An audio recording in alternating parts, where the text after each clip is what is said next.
बिस्मिल्लाहिर्रहमानिर्रहीम, अस्सलामुअलैकुम, good morning, welcome to सुबह सवेरे पाकिस्तान। मैं हूँ हमजा तारड़ और मैं हूँ आपके साथ सैयदा इकरा बुखारी। खुश रहें, खुशियाँ बांटें और दिन का आगाज़ भी हंसते मुस्कुराते करना चाहिए। हम बिल्कुल ऐसे ही है। सुबह सुबह हम देखते हैं कि अक्सर लोग जो है ना सड़क पे, मैं और इकरा भी बात कर रहे थे, वो ना गुस्सा उनको बहुत आया होता है और वो गुस्सा दिखा रहे होते हैं। किसी साइकिल वाले को गुस्सा दिखा रहे होते हैं, किसी रिक्शे वाले को गुस्सा दिखा रहे होते हैं, और कहीं पर उनकी ब्रेक लग जाती है अगर बाइक की या गाड़ी की, तो वो दूसरे पर जो है ना आंखें ऐसे उन्होंने की होती हैं, लगता है कि अभी खा जाएंगे। लगता है या तो वो नाश्ता नहीं उनको घर से करके आए होते या उनकी नींद नहीं पूरी होती, इसलिए गुस्सा कर रहे होते हैं। मुझे लगता है वो लेट निकले होते हैं और फिर अपनी एक कोताही जो उन्होंने कर ली होती है, गलती कर ली होती है, उसका गुस्सा दूसरों पे उतार। बिल्कुल, लेकिन ऐसा नहीं करना चाहिए। हंसते मुस्कुराते आप दिन का आगाज़ करें, क्योंकि एक स्माइल पास करना किसी को और आप किसी को खुशी से मतलब मिलना, ये भी सदका जारिया होता है। और इससे बढ़कर अच्छी बात ही नहीं है कि आप अपना दिन का आगाज़ ही हंसते मुस्कुराते और खुशियों के साथ करें। अच्छा, कोई आपको आंखें दिखा रहा हो, इकरा आपको आंखें दिखा रहा हो, आप ऐसे स्माइल कर रहे हैं तो उसको ज़्यादा गुस्सा नहीं आ जाएगा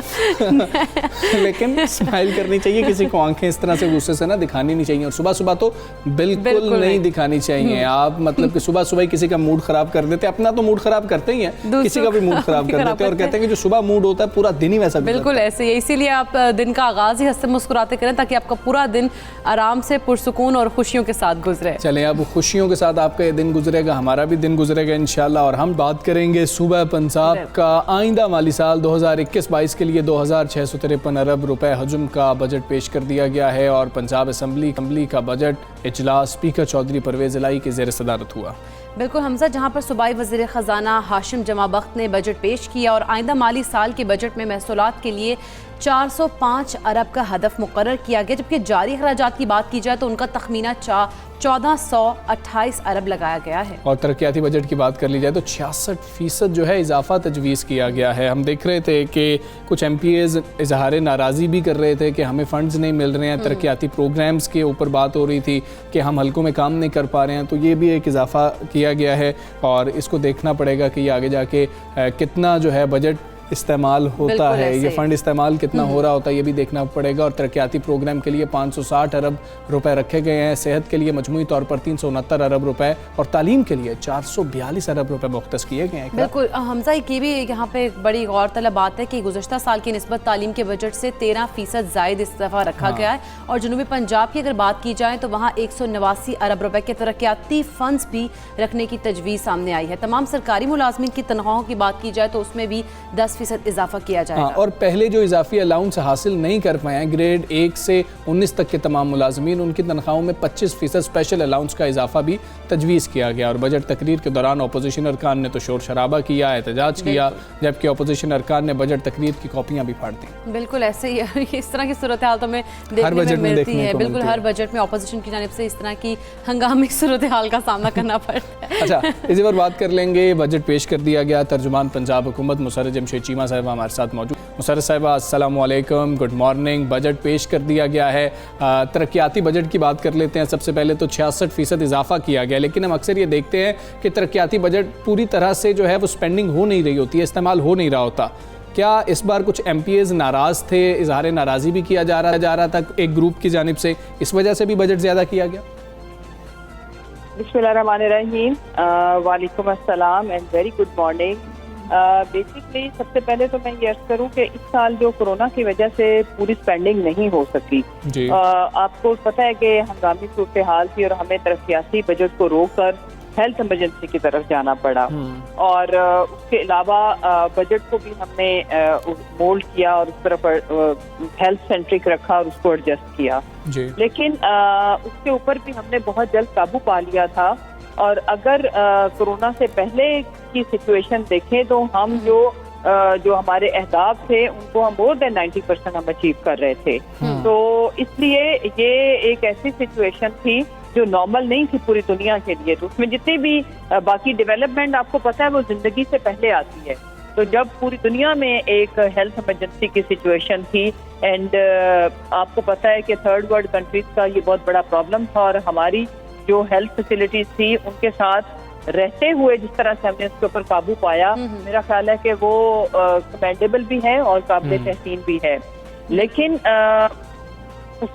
लेकिन मैं एक और कंपैरिजन अगर मैं बताऊं तो पिछली हुकूमतों की निस्बत हम बेहतरीन हद तक जो है ना हमने काम किए और इंशाल्लाह जो हमारा ये वाला इस साल की जो हमारी माशी ग्रोथ की तरफ हम जा रहे हैं तो उसमें हम पूरा तरक्याती बजट ना सिर्फ इस्तेमाल करेंगे बल्कि मैं ये आपको बताऊं कि अगर इस दफा के बजट को अगर आप देखो हमजा जी, तो ये पंजाब की तारीख का सबसे बड़ा तरक्याती बजट है अगर हम ऑरेंज स्टेट को निकालें और ओवरऑल हर सेक्टर को देखें। किसी एक मंसूबे में सारा बजट झोंक देना कभी भी ये इसलिए नहीं कि हम दूसरों को क्रिटिसाइज कर रहे हैं, लेकिन ये कभी भी ये स्ट्रेटजी आपको पता है कि ये ठीक नहीं होती है।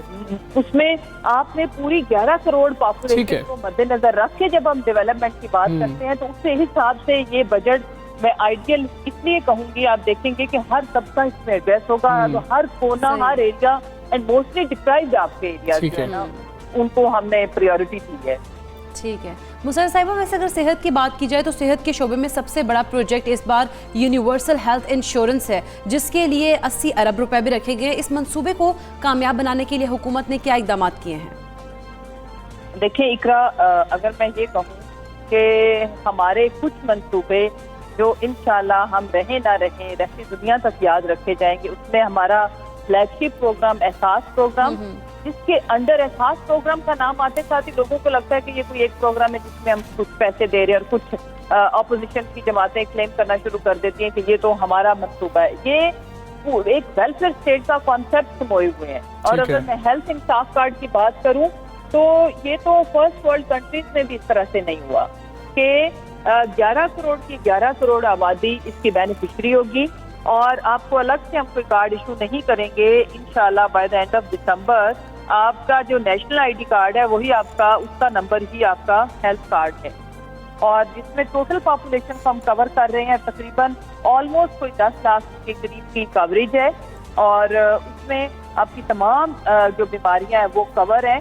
और ये एक ऐसा खूबसूरत कॉन्सेप्ट है जो इस्लामी फलाही रियासत की सोच पे मबनी था और जिसको पाया तकमील पे पहुंचाने के लिए प्राइम मिनिस्टर इमरान खान ने मतलब ये उनके सबसे दिल के करीब है। हेल्थ सेक्टर में उनकी वैसे भी बहुत सर्विस रही हैं जब वो पावर में नहीं भी थे, ये जब वो पॉलिटिक्स में भी नहीं थे। तो आपको भी पता है कि जब किसी के घर में कोई डिजीज आती है तो लोगों के एसेट्स, लोगों की चीजें लोग मकरूज हो जाती हैं। तो इंशाल्लाह आप देखेंगे कि क्वालिटी ऑफ लाइफ जो लोगों की है उसको इम्प्रूव करना ही हमारी रिस्पॉन्सिबिलिटी है। जिस तरह हमने आपको पता है कि सारे केपीके में हेल्थ इंश्योरेंस दी, फिर हमने आजाद कश्मीर में और अब ये पंजाब। ठीक है मुसर्रत साहिबा, बहुत शुक्रिया आपका। सुबह सवेरे पाकिस्तान से आप बात कर रही हैं। उम्मीद यही करते हैं कि हुकूमत जो अहदाफ रख रही है उसको हासिल भी कर पाए। जो बजट आया है उसी पर जो है माहिराना राय भी ले लेंगे। माहिर मईशत डॉक्टर कैस असलम साहब हमारे साथ मौजूद हैं। कैस असलम साहब अस्सलाम वालेकुम, गुड मॉर्निंग सर। सर बताइएगा मजमूई तौर पर आप इस बजट को कैसा देख रहे हैं? हम तो हमेशा यही देखते हैं कि हुकूमत कहती है कि बेहतरीन तारीख का बजट और अपोजिशन ये कहती है तारीख का बदतरीन बजट है। देखिए जी, अपोजिशन तो ठीक है, आपकी बात सही है। बात ये है कि जो पैसे होंगे अब फेडरल गवर्नमेंट से 1.68 ट्रिलियन मिले, आपने खर्च करने हैं 2.23 ट्रिलियन और इसके अंदर आपने कुछ जो पुराने टैक्स लगाए हुए हैं। और सो आई थिंक फेडरल बजट के साथ अलाइंड है और पंजाब ने फैसला कर लिया है कि बहुत सारी चीज़ें करेंगे, मगर वो जो आवाम की वो रहती हैं कि जी चीज़ें सस्ती हो जाएंगी, वो नहीं होंगी।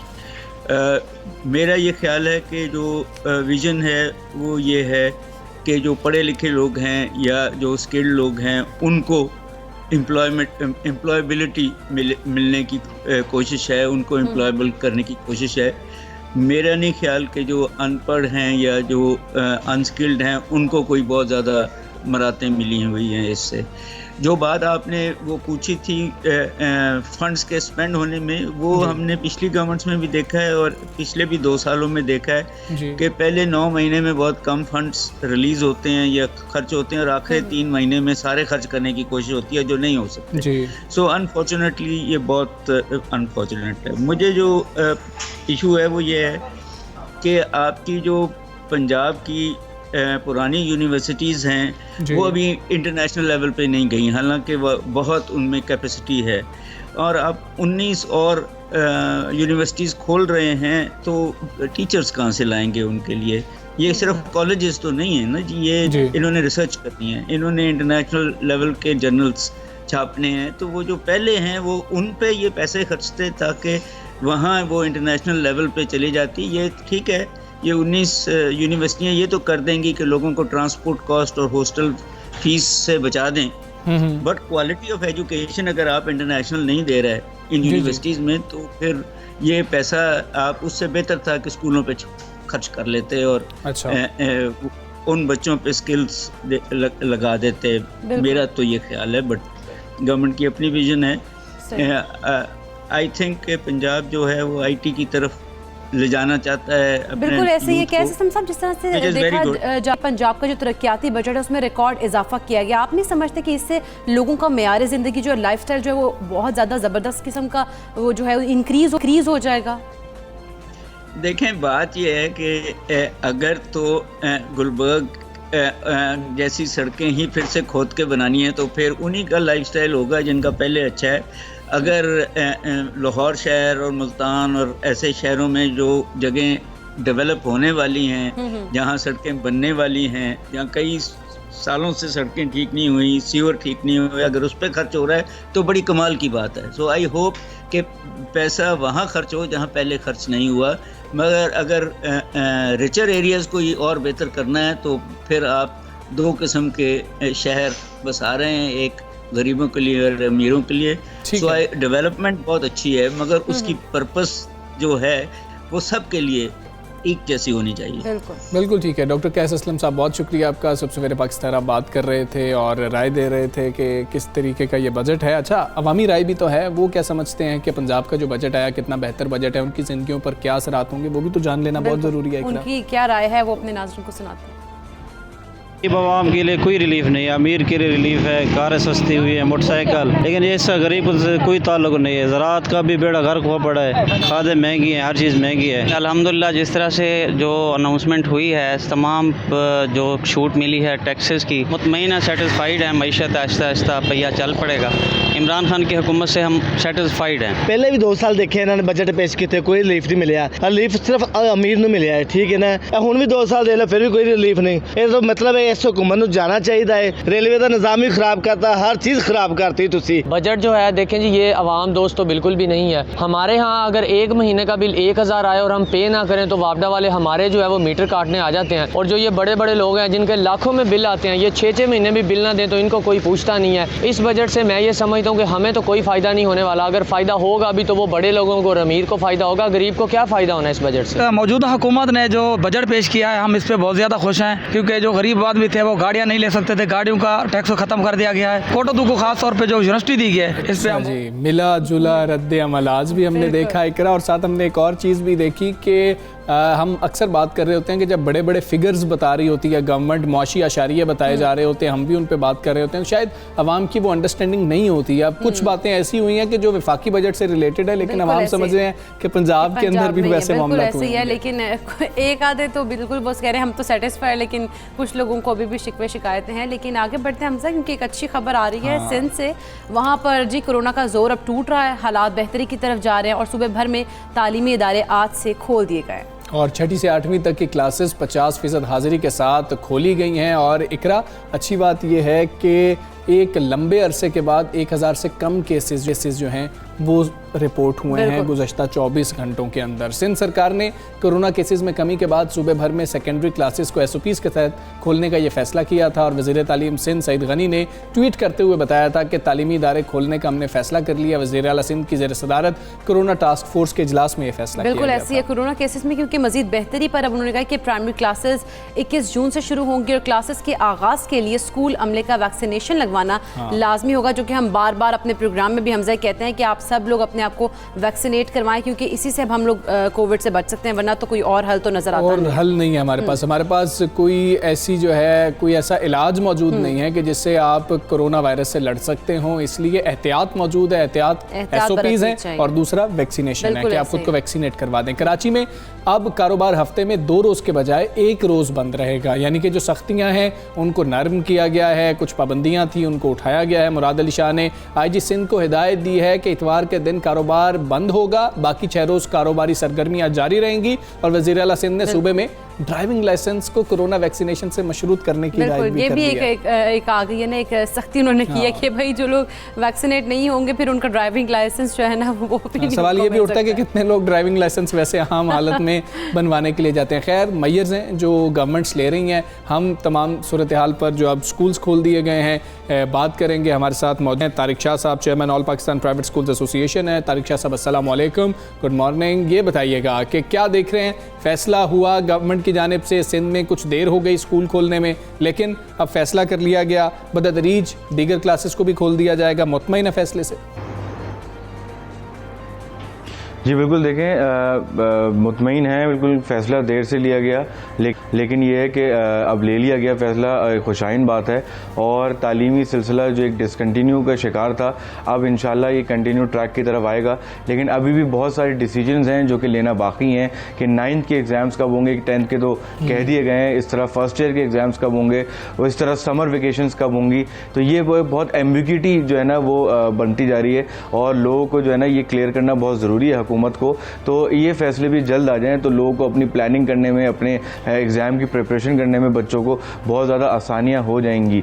इसके साथ साथ मैं आपको बताऊं कि अभी भी जो है वो स्कूल्स के अंदर जो है ना वैक्सीनेशन का सिलसिला जारी है और हमने प्रोएक्टिवली इस पे काम किया। ये हमारी रिक्वेस्ट थी फेडरल गवर्नमेंट और NCOC से कि टीचर्स के लिए सेपरेटली काउंटर्स बनाए जाएं जहां पर जो है वो उनको, क्योंकि वो भी एक फ्रंट लाइन वर्कर्स हैं, उनको वैक्सीनेशन लगाई जाए। तो हम बहुत शुक्रिया अदा करते हैं हमारी NCOC और फेडरल गवर्नमेंट का कि इन्होंने इस रिक्वेस्ट को एक्सेप्ट करते हुए इसको जो काउंटर्स भी बनवाए और हमने भी जो प्रोएक्टिवली काम करते हुए अब 90% अंदाजन मैं आपको बताऊँ टीचर्स वैक्सीनेट हो चुकी हैं हर स्कूल से। अब इंशाल्लाह जो बाकी की फिगर्स हैं वो भी इसी वीक के अंदर हम कंप्लीट कर लेंगे। अच्छा तारिक शाह साहब, जिस तरह से इस टाइम में, क्योंकि इस टाइम पीरियड में समर वेकेशंस हुआ करती थी, अब स्कूल्स खोल दिए गए हैं, तो आप लोगों ने बच्चों की जो है उनकी सेहत पे कोई असर ना पड़े, तो इस तरह के हवाले से टाइमिंग्स वगैरह की या कोई ऐसे वैसे इकदाम किए या हुकूमत से आप लोगों को कोई डिमांड्स हैं इस बारे में? देखिए बच्चों की जहाँ तक बात है, लेकिन टाइमिंग्स तो वैसे ही कम हुए हैं क्योंकि 50% स्ट्रेंथ के साथ बच्चे आ रहे हैं। तो मतलब 3 वीक्स जो वीक में 3 डेज जो हैं वो बच्चे स्कूल आते हैं, बाकी 4 डेज जो हैं वो घर पर रहते हैं। तो उनके लिए ये तो हम एक्स्ट्रा करिकुलर एक्टिविटीज़ भी अभी नहीं कर सकते क्योंकि कोविड के अंदर ये सब रिस्ट्रिक्टेड हैं।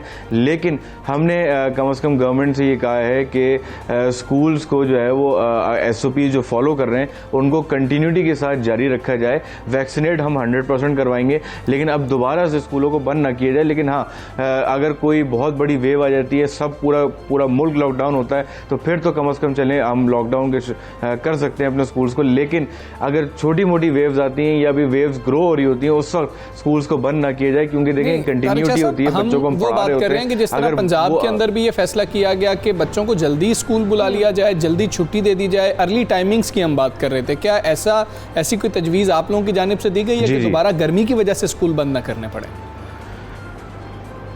बिल्कुल देखें, अगर हीट वेव की हवाले से अगर हम समर वेकेशंस को अभी प्लान नहीं हुआ, लेकिन हमारी भी सजेशन यही है कि समर वेकेशंस को इस वक्त ना दिया जाए और ये टाइमिंग्स पे बिल्कुल गौर किया जा रहा है कि सुबह 7 बजे से 11 बजे तक बच्चों को स्कूल में रखा जाए ताकि जब धूप का टाइम हो तो बच्चे अपने घर में हों।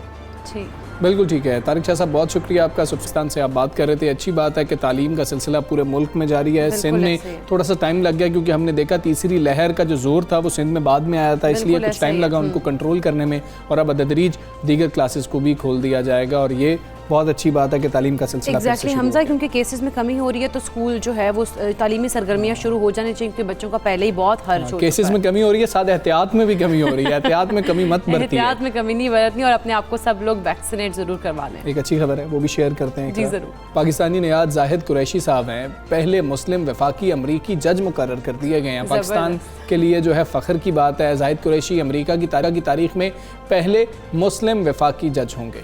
और हमजा ये भी है कि वो न्यू जर्सी डिस्ट्रिक्ट की अदालत में वफाकी जज की जिम्मेदारियां अदा करेंगे। इसके साथ साथ अमरीकी सेनेट ने उनकी तकर्रुरी की तौसीक भी कर दी है। दोनों सियासी जमातों के अरकान ने उनकी नामजदगी की खातिर हिमायत भी की है। हाँ जी, ये तारीख में पहले मुसलमान जज होंगे, वफाकी जज होंगे, और ये मुस्लिम उम्मा के लिए एक अच्छी खबर है। और मुसलमान जो हैं दुनिया के जिस भी खत्ते के अंदर बसते हैं कोशिश भी कर रहे हैं और कामयाब भी हो रहे हैं और अपनी काविशों से अपना लोहा भी मनवा रहे हैं। बिल्कुल तो ये बड़ी अच्छी बात है। हम लोगों के लिए फ़ख्र की बात है, मुस्लिम कम्युनिटी के लिए फ़ख्र की बात है। इससे बढ़कर और क्या हो सकता है कि अपना मुसलमानों का नाम जो है दुनिया के हर कोने में हमें हमजा रोशन होता दिखाई देता है। बिल्कुल ऐसे ही जाहिद कुरैशी साहब को जो है हम मुबारकबाद देते हैं। और यहाँ पर हमें एक ब्रेक लेनी है, ब्रेक के बाद लेंगे stay with us.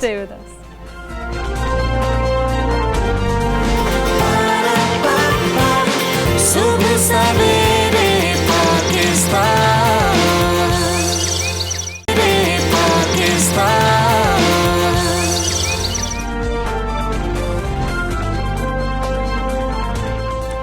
Welcome back to सुबह सवेरे पाकिस्तान। और जिस तरह से हमजा हम लोग बात कर रहे थे बलूचिस्तान की, भी अब कुछ बात कर लेते हैं, क्योंकि बलूचिस्तान का एहसास महरूमी ख़त्म करने के लिए PTI गवर्नमेंट ने एक बड़ा कदम उठाया है और कौमी मालियाती कमीशन के तहत बलूचिस्तान को 313 अरब रुपए मिलेंगे। बलूचिस्तान को NFC हिस्से के अलावा मजीद 10 अरब रुपए भी फराहम किए जाएंगे। बहुत ज़रूरी भी है। जनूबी बलूचिस्तान के लिए 601 अरब रुपए की लागत से 199 मनसूबों की तकमील पर मुश्तमिल पैकेज बनाया गया, जिसमें हुकूमत की जानिब से 20 अरब रुपए जारी करने का ऐलान भी किया गया। बिल्कुल। और वफाकी हुकूमत ने बलूचिस्तान में सड़कों की तामीर के 34 मनसूबों की फिजिबिलिटी स्टडी के लिए अरबों रुपए मुख्तस किए हैं। यानी कि ये एक बहुत अच्छा कदम है कि बलूचिस्तान के हम हमेशा देखते हैं कि बलूचिस्तान को ऐसे लगता है कि जैसे वो लोग समझते हैं कि हमें पीछे कर रहे हैं, धकेल दिया जा रहा है। डेवलपमेंट उतनी नहीं हुई है, मसाइल हैं। CPEC के तहत 21 अरब डॉलर्स के 21 मंसूबों पर काम भी जारी है। अब ये कैसे मंसूबे हैं और बलूचिस्तान हुकूमत कितनी मुतमईन है, कितनी खुश है,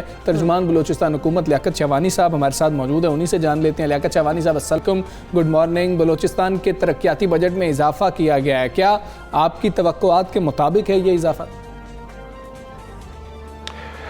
जी, तवक्कुआत तो हमारे बहुत ज़्यादा थे, क्योंकि हमारी जो पसमानदगी है वो बहुत ज़्यादा है, एरिया हमारा बहुत ज़्यादा है और गुज़िश्ता अशरों में बलूचिस्तान जितना डिप्राइव रहा है और जितना उसको नज़रअंदाज किया गया है, तो उसको तो मद्देनज़र रखते हुए हमारी तवक्कुआत तो बहुत ज़्यादा हैं कि ये जो इजाफा है ज़्यादा होना चाहिए। प्राइम मिनिस्टर साहब के शुक्रगुजार हैं कि बलूचिस्तान की तरक्की पे उनका फोकस है और गुज़िश्ता साल भी 82 अरब रुपए में टोटल फेडरल PSDP में शेयर मिला, जो 1990 के बाद जो है वो हाईएस्ट था। और इस साल टोटल 103 अरब रुपए फेडरल PSDP में बलूचिस्तान के एलोकेट किए गए। ठीक है। और ये तकरीबन हमारे बनते हैं 229 मंसूबे हैं, जिससे में 198 जो मंसूबे हैं वो फेडरल PSDP और 31 अरब जो है वो बलूचिस्तान के जो प्रायोरिटी डिस्ट्रिक्ट्स हैं उनके लिए रखे गए। बिल्कुल।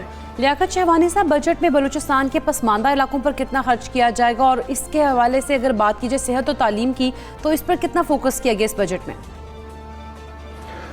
तालीम और सेहत हमारी जो है टॉप प्रायोरिटी है। जब से मौजूदा गवर्नमेंट आई है, बलूचिस्तान गवर्नमेंट हर एक साल जो है हम अपने बजट में इजाफा करते रहे और ख़ुसूसन पिछला साल जो है वो तो कोविड की वजह से फोकस हेल्थ डिपार्टमेंट पे हमारा बहुत ज़्यादा रहा।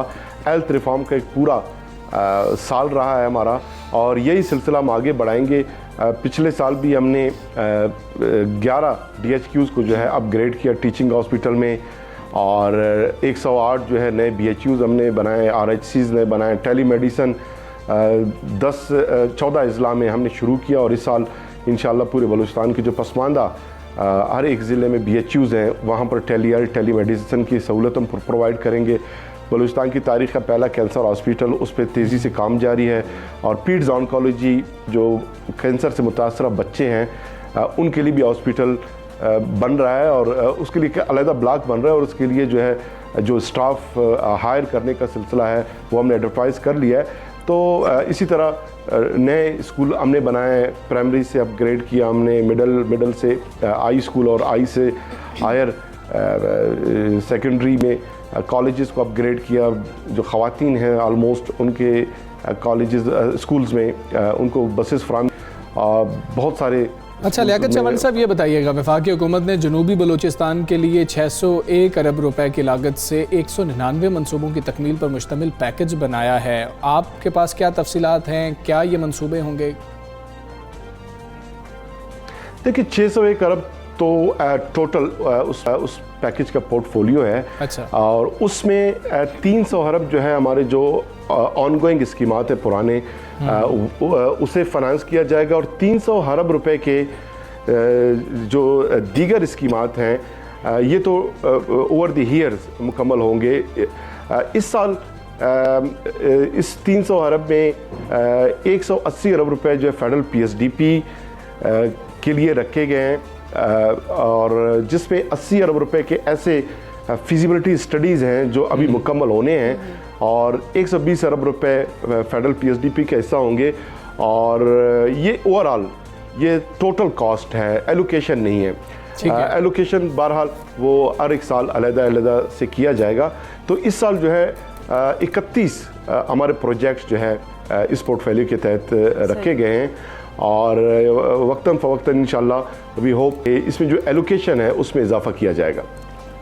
बिल्कुल। वैसे लियाकत चवानी साहब, इस बारे में कहिएगा क्योंकि CPAC में 13 अरब डॉलर्स के 17 बड़े मंसूबों में से बलूचिस्तान में कितने मंसूबे जो हैं वो शामिल किए गए और कितने मुकम्मल कर लिए गए हैं? अभी तक CPAC के प्रोजेक्ट चूँकि प्रॉपर लॉन्च ही नहीं हुए थे पिछले गवर्नमेंट में, अब इस गवर्नमेंट में लॉन्च हो रहा है। जब ये तकमील के मराइल में पहुँचेंगे तो यकीनन लोगों को उससे रोज़गार के मौके मिलेंगे। और स्पेशल हमारा इकनॉमिक जोन है खसूसन बोस्तान का, पिछले 5 साल से उसमें जो गैस और इलेक्ट्रिसिटी प्रोविज़न का जो स्कीम है हमारा वो बिल्कुल नज़रअंदाज रहा। इस साल उसको भी फाइनेंस किया जा रहा है। तो ये स्पेशल इकनॉमिक जोन जब ये बनेगा और एक हमारा दूसरा स्पेशल इकनॉमिक जोन अब में भी उसने भी बनना है, तो ये 2 स्पेशल इकनॉमिक जोन बनेंगे तो यकीनन रोज़गार के मौके पैदा होंगे। ये है। इसके अलावा फेडरल PSDP के तहत हमारे 3 बॉर्डर मार्केट्स उसके लिए भी जो है एलोकेशन कर दी गई है। अब ये जब कंस्ट्रक्ट होंगे ऑफ कोर्स बॉर्डर डिस्ट्रिक्ट में जो इकनॉमिक एक्टिविटीज़ है वो बढ़ेगी और लोगों पे रोज़गार के मौके मिलेंगे। ठीक है लियाकत चवानी साहब, शफाफियत भी एक अहम मसला है। बलूचिस्तान के तरक्याती मंसूबों की बात की जाए तो शफाफियत को कैसे इंश्योर किया जाएगा? शफाफियत, अकाउंटेबिलिटी, इसको मेक श्योर करना, इंश्योर करना बलूचिस्तान गवर्नमेंट की ज़िम्मेदारी है, हमारा टॉप फोकस है, प्रायोरिटी है। पास्ट में इन लूपहोल्स की वजह से जो ट्रिकल डाउन इम्पैक्ट है वो इसीलिए नहीं रहा, इवन अगर छोटे मंसूबे थे या बड़े मंसूबे, कि उसमें लूपहोल्स बहुत ज़्यादा थे, करप्शन बहुत ज़्यादा थी, किकबैक कमीशन का कल्चर रहा है अनफॉर्चुनेटली। उससे बलूचिस्तान को बड़ा नुकसान हुआ और हम ये समझते हैं कि जब तक अकाउंटेबिलिटी प्रॉपर नहीं होगा, ट्रांसपेरेंसी नहीं होगी, स्कीमात में शफाफियत नहीं होगा, कमीशन किकबैक का कल्चर ख़त्म नहीं होता या एटलीस्ट मिटिगेट नहीं होता, उस वक्त तक ये आवाम के जो प्रोजेक्ट्स हैं, स्कीमात ना हम उन तक प्रॉपर पहुँचा सकते हैं, नहीं उससे अवाम मुस्तफ़ीज़ हो सकते हैं, नई बलूचिस्तान की फिर डेप्रावेशन ख़त्म होगी और नई बलूचिस्तान कभी तरक्की की शराह पे गामज़न होगा। तो उसके लिए वज़ीर आला बलूचिस्तान जाम कमाल साहब, उनका अपना फोकस भी और जितने मंसूबे हैं वो ख़ुद उसको सुपरवाइज़ कर रहे हैं। अब भी बजट जो है वो ख़ुद एक एक स्कीम को देख रहे हैं, एक एक स्कीम के डिटेल्स को देखने के बाद ही उसको अप्रूव कर रहे हैं। वज़ीर आला बलूचिस्तान जाम कमाल साहब पहले ही साल आते साथ ही जो बलूचिस्तान का PSDP उससे 2500 इस तरह की स्कीमात आप कह सकते हैं कि फेक जाली स्कीमात थे, उनको डिलीट किया। उसको बिल्कुल उन्होंने एक मेकानिज़म के तहत इस तरह डेवलप किया कि अब उसमें किकबैक कमीशन और फिर वो माफिया जो इन्वॉल्व होता था इस पूरे प्रोसेस में, उसको इस सिस्टम से निकाल बाहर कर दिया गया। एक इंस्टीट्यूशनलाइज मेकानिज़म है। PND डिपार्टमेंट में ऑटोमेशन ये रिसेंटली प्रोजेक्ट हमने आगाज़ कर दिया है। मोस्ट ऑफ दी जो गवर्नमेंट की जो मेकानिज़म है, जो सिस्टम है, वो हम डिजिटलाइज कर चुके हैं। मेनली RTS सिस्टम हमने इस्टेब्लिश किया और इन तमाम मेजर्स का मकसद एक ही है कि इसमें डिजिटल टेक्नोलॉजी से फ़ायदा उठाते हुए ये जो करप्शन और बीच में लोगों की जो इन्वॉल्वमेंट होती है किकबैक कमीशन के लिए, उसको ख़त्म किया जा सके।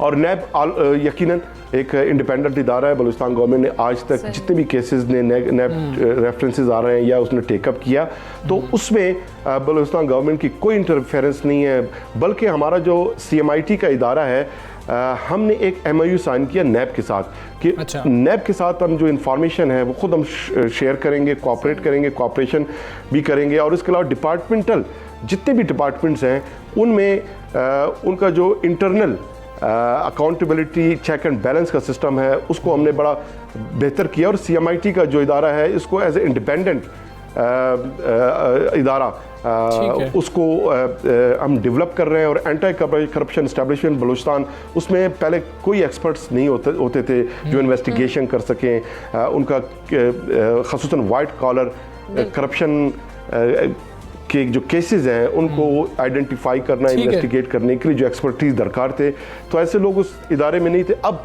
इस तरह के एक्सपर्ट्स हम खुद भी हायर कर रहे हैं। तो ये तमाम जो इक़दाम हम कर रहे हैं, हम ये समझते हैं कि वज़ीर आला बलूचिस्तान जाम कमार साहब का जो विज़न है वो उस वक़्त तक प्रॉपर इम्प्लीमेंट नहीं हो सकता जब तक उसके लिए required human expertise, technical load, committed और डेडिकेशन के साथ काम। चौहान साहब बहुत शुक्रिया आपका। सुबह सवेरे पाकिस्तान से आप बात कर रहे थे, शफाफियत की भी बात कर रहे थे और उनकी गुफ्तगू तो आपने मुलाहिजा की है। इकरा, एक खबर आई है जो खबर ना क्रिकेट शायकीन के लिए हवा का झोंका भी है लेकिन एक आजमाइश भी है उसमें। बिल्कुल ऐसे ही आपको कंफर्मेशन नहीं हो रही है कि अब ये हो जाएगा, सच साबित होगा कि नहीं होगा, क्योंकि मोहम्मद आमिर ने कौमी टीम में वापसी की ख्वाहिश जाहिर कर दी है। पाकिस्तान क्रिकेट टीम के फास्ट बॉलर मोहम्मद आमिर कहते हैं कि PCB के चीफ एग्जीक्यूटिव वसीम खान उनके घर आए और उन्हें बहुत से मामलात पर उनसे बातचीत भी की गई। और एक इंटरव्यू में मोहम्मद आमिर ने यह भी कहा, हमजा, कि माजी में ऐसा कभी नहीं हुआ कि कोई CEO किसी प्लेयर के घर आया हो। और अगर CEO प्लेयर के घर आ गया, माजी में ऐसा नहीं हुआ, तो खिलाड़ी को भी तो थोड़ा सा बड़ापन दिखाना चाहिए था। खिलाड़ी को खुद ही अनाउंस कर देना चाहिए था कि मैं रिटायरमेंट वापस ले रहा हूं, लेकिन खिलाड़ी ने खैर ऐसा नहीं किया। मोहम्मद आमिर कह रहे हैं कि उनके मामलात क्लियर हुए तो वो पाकिस्तान के लिए दस्तयाब हैं और पाकिस्तान से बढ़कर तो कुछ है ही नहीं। दूसरी जानिब ज़रा ये भी बता रहे हैं कि मोहम्मद आमिर ने चीफ एग्जीक्यूटिव वसीम खान के उनके घर आकर मुलाकात करने का जो दावा किया है वो मुलाकात 4 माह पहले हुई थी। 4 माह पहले हुई थी, लेकिन अब इंकशाफ हुआ है इस मुलाकात का। लेकिन अभी तक वो जो ख्वाहिश का इजहार किया उन्होंने, उनको चाहिए कि उसूलन रिटायरमेंट लेने का जो उन्होंने ऐलान किया था अब उस ऐलान को वापस ले लें, क्योंकि इसी से जो क्रिकेट शायकीन है ना, उनकी जो है ना वो खुशी दोबारा से जागेगी कि पाकिस्तान टीम में कम बैक कर सके वो। और मोहम्मद आमिर और चीफ एग्जीक्यूटिव जो PCB हैं वसीम खान, इनकी मुलाकात के बाद ये जो बर्फ़ थी हम समझते हैं कि पिघलना शुरू हो गई होगी, जिसके बाद बाबर आजम ने ये बयान दिया था कि मैं आमिर से खुद बात करूंगा, मैं टीम मैनेजमेंट से भी खुद बात करूंगा। आमिर के एतराज़ात मिसबाउल हक साहब के ऊपर थे, आमिर के एतराज़ात वकार यूनुस साहब के ऊपर थे कि जब तक ये लोग टीम मैनेजमेंट का हिस्सा रहेंगे मैं इस टीम मैनेजमेंट के साथ खेलने के लिए तैयार नहीं हूँ। अब आगे क्या होगा? दूसरी जो चीज़ है, जो आजमाइश है, वो ये भी है कि मोहम्मद आमिर की परफॉर्मेंस कैसी है। मोहम्मद आमिर की परफॉर्मेंस को इतनी अच्छी नहीं है कि उनको टीम में परफॉर्मेंस की बिना पर शामिल कर लिया जाए। याद होगा इकरा, जिस तरह से उनकी परफॉर्मेंस पहले जब आए थे और इस तरह से परफॉर्मेंस उनकी बहुत ज़बरदस्त थी, उस तरह की परफॉर्मेंस हमें अब दिखाई नहीं। चैंपियंस ट्रॉफी के बाद जो है ना, फाइनल के बाद उस तरह की परफॉर्मेंस सामने नहीं आई। लेकिन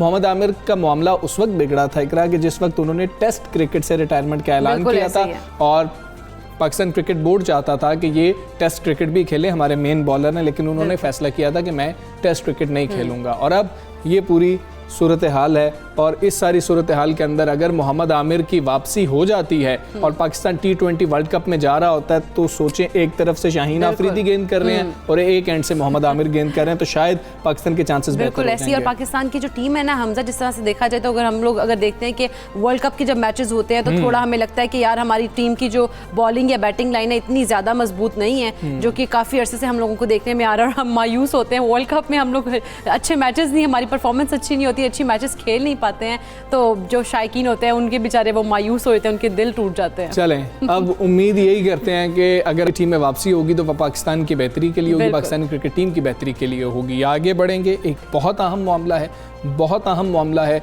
और इतना अहम मामला है कि शायद उस तरफ हमारा ध्यान नहीं जाता। हम चाइल्ड लेबर के तो ख़िलाफ़ हैं, बच्चों को मेहनत मजदूरी नहीं करनी चाहिए, बच्चों को स्कूलों में होना चाहिए है, लेकिन क्या हम वैसा ग्राउंड बच्चों को दे रहे होते हैं, वैसी सहूलियात यहाँ पर मौजूद हैं कि बच्चे स्कूलों में जा रहे हों और अपनी फैमिली के लिए उनको मुश्किल में मतलब कि जबरी मशक्क़त ना करनी पड़े? बिल्कुल ऐसे ही हमजा, क्योंकि हम लोग सुबह बात ही कर रहे थे, एक बच्चा है, एक बाहिम्मत बच्चा है जो कहता है कि मेहनत करता हूँ, हलाल की रोटी कमाता हूँ, किसी के आगे हाथ नहीं फैलाता। ये अल्फाज जो है दिल को चीर देने वाले अल्फाज हैं उस मासूम बच्चे की जो स्कूल जाने की उम्र के बजाय एक मुशक्क़त भरी ज़िंदगी गुजारा अपने घर वालों के लिए, मेहनत मुशक्क़त करता है और जूते पॉलिश करता है। हमजा, अच्छा, उस बच्चे की गुफ्तगू आपको सुनाते हैं, वो गुफ्तगू आप सुने और उसके बाद शायद कुछ कहने की हमें तो ज़रूरत नहीं रही। सुनिए। काम बता क्या करता है? बारिश। कहाँ पर होते हो? क्या पर होता हूँ? पैसा कमाता हूँ, आराम के नहीं कमाता हूँ, हलाल के कमाता हूँ। हलाल की कमाता हूँ, मेहनत करता हूँ? मेहनत करता हूँ, मांगता नहीं, इससे के जैसा तो नहीं आते ऐसे करता हूँ। अच्छा। हाँ, अब तो मेहनत करूँगा, मेहनत में पैसे मिलते हैं। घर पे कौन कौन है? घर पे 6 बंदे, अम्मी, अबू और बहन और एक मैं, बस। अब्बू क्या करते हैं? अबू माजूर है। अब्बू माजूर है? हाँ। अम्मी? अम्मी कुछ भी नहीं। तुम मेहनत करके कमाते हो? हाँ। घर पे देते हो पैसे? घर पे रहता हूँ, मैं खाता नहीं, अपने अम्मी को दूँ या बहुत है, और अब्बू को, दोनों को दूँ या बहुत है, तो पैसे क्यों खाऊंगा?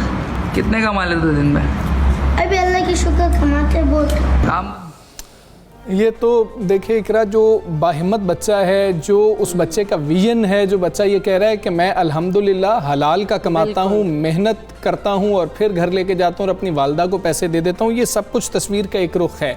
दूसरा रुख ये भी है कि बच्चों से मशक्क़त का रिवाज हमारे मुल्क में बहुत बड़ा अलमिया है। मुआशी बदहाली, बेरोज़गारी, गुर्बत और वसाइल की गैर मुनसिफाना तकसीम जैसे मसाइल के बायस बच्चे जबरी मशक्क़त करने पर मजबूर हैं। फिर हम बात करते हैं कि चाइल्ड लेबर नहीं होनी चाहिए, नहीं होनी चाहिए, लेकिन क्या हमने ऐसा मुल्क बना लिया, ऐसी रियासत बना ली कि वहाँ पर चाइल्ड लेबर नहीं होगी, लोग मजबूर नहीं होंगे? बच्चों के लिए ऐसा हमने माहौल बनाया, ऐसी ग्राउंड बनाई कि बच्चे जो है वो पढ़ें, स्कूलों में जाके तालीम हासिल करें, ना कि इस तरह हम देखते हैं, जिस तरह हम लोग देखते हैं कि सिग्नल्स पर बच्चे जगह जगहों पर फूल बेच रहे हैं, कोई बूट पॉलिश के काम कर रहे हैं, इस तरह के जबरी मुशक्क़त वाले काम। और ख़ास तौर पर अगर देखा जाए तो हमजा फैक्ट्रीज़ में भी छोटे छोटे बच्चे काम कर रहे होते हैं। तो सवाल ये है कि रियासत कहाँ है? अपने मफादात के लिए एक होने वाली सियासी जमातें कौम के मुस्तकबिल के मेमारों के लिए मुत्तहिद होकर आवाज़ क्यों नहीं उठाती? ऐसी वीडियोज़ उनको नज़र क्यों नहीं आती? और बहैसियत मुआशरा हम कहाँ पर खड़े हैं? हम उनकी कितनी मदद कर सकते हैं? ऐसे कितने बच्चे जो हमें नज़र आते हैं, क्या हम उनको स्कूल में दाखिल करवा सकते हैं? हम अपना कितना किरदार अदा कर सकते हैं? बात करेंगे। Motivational speaker doctor Javed Iqbal साहब हमारे साथ मौजूद हैं। डॉक्टर साहब वालेकुम, गुड मॉर्निंग। डॉक्टर साहब, ये आपने वीडियो देखी, बच्चे की गुफ्तगू भी देखी। हम चाइल्ड लेबर के ख़िलाफ़ कवानीन बनाते हैं, जो कि बनाने भी चाहिए, बच्चों को जबरी मशक्क़त की तरफ नहीं जाना चाहिए, लेकिन जब ऐसा बच्चा कोई गुफ्तगू करे कि मैं अपने घर का छोटा नहीं हूँ, मैं अपने घर का बड़ा हूँ, मैं कमा के लेके जाऊँगा तो घर वाले सर्वाइव करेंगे, ऐसे में सबसे बड़ी जिम्मेदारी किसकी है? रियासत की या बहैसियत मुआशरा हम सब की? देखिए, ये जो प्रॉब्लम है ना जी, ये इतना सिंपल नहीं है जितना हमें नज़र आ रहा है जी, कि पूरे मुल्क में तमाम बच्चों को स्कूलों में जाना चाहिए, तमाम बच्चों को तालीम हासिल करनी चाहिए और किसी को चाइल्ड लेबर नहीं करनी चाहिए। इन प्रिंसिपल तो ये बिल्कुल ठीक लगता है जी। मेरे साथ एक छोटा सा वाकया पेश आया। मैं यहाँ बहावलपुर में जा रहा था, तो एक बच्चा कुछ चीज़ें बेच रहा था, तो मैंने ऐसे ही उससे पूछा, मैंने कहा बेटा तुम पढ़ते क्यों नहीं हो? तो उसने एक फ़िक्रा कहा, कहने लगा साहब बड़ी मजबूरी है। अच्छा, मेरे साथ एक मेरा दोस्त था, उसने वो तस्वीर लिख के फेसबुक पे लगा दी और लाखों लोगों ने उसको कहा कि भाई इसकी मदद करनी चाहिए। मैंने उस बच्चे को ट्रेस किया, मैं उसके घर गया, मैंने उसके वालिद को ढूंढा, वालदा को ढूंढा और मैंने कहा कि इस बच्चे का मैं खर्चा उठाता हूँ और इसको स्कूल में दाखिल करता हूँ, ये इसको मजदूरी ना करवाएं। वो मुझसे लड़ पड़े। वो कहने लगे कि आप इसको स्कूल में दाखिल करा देंगे और मैट्रिक पास कर लेगा, ये मैट्रिक पास करके फिर आप गारंटी देंगे कि ये नौकरी करेगा? अभी तो ये 4 भाई हैं, ये चारों मुख्तलिफ जगहों पर 2-2, 4-4 घंटे काम करते हैं और हमारे घर का खर्चा चलता है। तो मैं बावजूद बहुत कोशिश की उनको कन्विंस नहीं कर सका। देखिए, इस सिलसिले में हमारे पूरे मुआशरे के अंदर बहुत सारी चीजों के ऊपर बैक वक्त काम करने की जरूरत है। पहली ये बात है कि तमाम लोगों में शऊर डेवलप करने की जरूरत है। नंबर 2, हमें आबादी पर कंट्रोल करने की जरूरत है। सही। ये जिस माइंडसेट से मैं और आप बात कर रहे हैं ना, ये वो माइंडसेट है मिडिल क्लास माइंडसेट, कि जिसमें हम समझते हैं कि तमाम चीजें बिल्कुल दुरुस्त जा रही हैं, इसलिए कि मेरे और आपका रोटी का मसला नहीं है, शाम को हमें प्रॉब्लम नहीं है कि हमारे घर में खाना पकेगा कि नहीं पकेगा। हमारे मुल्क में एक बहुत बड़ी आबादी उस सतह से नीचे जिंदगी गुजार रही है जिसमें एक फिलोसॉफिकल सोच का होना, तालीम का होना, डिग्री का होना, ये कोई अहमियत नहीं रखता। अहमियत इस बात को रखता है कि शाम को घर में कुछ ना कुछ आ जाएगा। इसीलिए आपने देखा होगा कि वो लोग जो अफोर्ड कर सकते हैं, जो अमीर लोग हैं, उनके बच्चे ज्यादा नहीं होते। वो लोग जो अफोर्ड नहीं कर सकते, उनके 10-10, 12-12 बच्चे होते हैं, इसलिए कि उनकी प्रॉपर्टी उनके बच्चे होते हैं, क्योंकि उन्हीं के जरिए से उन्होंने कमा के अपने आप को फाइनेंशियली जो स्टेबल करना होता है। ये तो एक इसका बैकग्राउंड है जी। लेकिन करना क्या चाहिए जी? करना बात जैसे आपने कहा कि स्टेट की एक रिस्पॉन्सिबिलिटी है। छोटी सी तजवीज है मेरे जहन के अंदर, मैंने किसी बड़े फोरम पे पहुंचाई भी है कि पाकिस्तान में जो नादरा का डाटा वर्क है, डाटा बेस है ना, वो पूरी दुनिया में मशहूर है कि बहुत ही जबरदस्त डाटा बेस है हमारा। एक आप शनाख्ती कार्ड का नंबर डालें, सारी इंफॉर्मेशन आ जाती है, एक अंगूठा लगाएं, सारी। तो पूरे पाकिस्तान के अंदर एक मैपिंग करनी चाहिए नादरा के जरिए कि कितने खानदान ऐसे हैं जिन खानदान में नौजवान हैं जो बेरोजगार हैं। सिर्फ एक खाना और ऐड करना पड़ेगा। जैसे मैं मिसाल देता हूं, बहावलपुर के अंदर जहां मैं रहता हूं, हम थोड़ा सा सर्वे करके ये डाटा कर सकते हैं कि यहाँ फॉर एग्जांपल 1 लाख नौजवान बेरोजगार हैं जी। अच्छा, अब उनसे ये पता कर सकते हैं कि उनकी क्या क्या स्किल्स हैं। पता लगे कि 40% अनस्किल्ड लेबर्स हैं, 10% वर्कशॉप का काम कर सकते हैं, 3% कुछ थोड़ा बहुत डिस्पेंसरी का काम कर सकते हैं। उसके बाद गवर्नमेंट प्राइवेट सेक्टर को इन्वॉल्व करे। फर्ज करें भावलपुर के अंदर 100 लोग ऐसे हैं जो मोटर मैकेनिक का काम कर सकते हैं, तो भावलपुर बड़ी कंपनियों को कहे कि जी भावलपुर में हम आपको जमीन देते हैं, आप जगह के ऊपर एक वर्कशॉप बनाएं, लेकिन शर्त यह है कि इन 20 बंदों को वहां अकोमोडेट करना पड़ेगा। तो इस तरीके से एक ना मजबूत प्रोग्राम नादरा डेटाबेस के जरिए से किया जा सकता है। सिमिलरली जो बच्चे सड़कों पे काम कर रहे हैं, देखिए हमारा सोशल वेलफेयर का इदारा है, बहबूद आबादी का इदारा है, हमारे बहुत से ऐसे इदारे हैं कि जिनके पास बहुत पोटेंशियल है, लेकिन अनफॉर्चुनेटली वो अपने पोटेंशियल से बिलो पार काम कर रहे हैं। तो ये जिम्मेदारी लगानी चाहिए सारी सिविल एडमिनिस्ट्रेशन के ऊपर, मसलन कमिश्नर के जिम्मे लगाना चाहिए या और असिस्टेंट कमिश्नर के, कि इस पूरे इलाके में जितने बच्चे इस तरह का काम कर रहे हैं उन सब का डेटाबेस बनाया जाए, उनकी स्किल्स को देखा जाए, और फिर हर प्राइवेट स्कूल, जो बड़े बड़े स्कूल हैं जो इतने पैसे देते हैं, वहां सीटें मुकर्रर होनी चाहिए जो गवर्नमेंट डिसाइड करके भेजे। देखिए मैं मेडिकल कॉलेज का प्रिंसिपल था, तो हमारे पास अफगानिस्तान और कबायली इलाके से कुछ बच्चे आते थे जो जिनके पैसे गवर्नमेंट देती थी। तो इस तरह के छोटे छोटे काम है जिनसे करके हम इसको। डॉक्टर साहब, एक सोशल मीडिया ट्रेंड की भी बात कर लेते हैं कि ऐसी कई वीडियोस हैं कि जो अब बहुत जल्दी सामने आ जाती हैं, लोग उसके ऊपर सोचते भी हैं, लेकिन शॉर्ट टर्म मेमोरी लॉस वाला मामला है। हम सोचते हैं, हम देखते हैं, हम शेयर करते हैं और हम जाती हैसियत में भी भूल जाते हैं। उसके लिए हमें क्या करना है? ये तो एक ह्यूमन साइकोलॉजी है।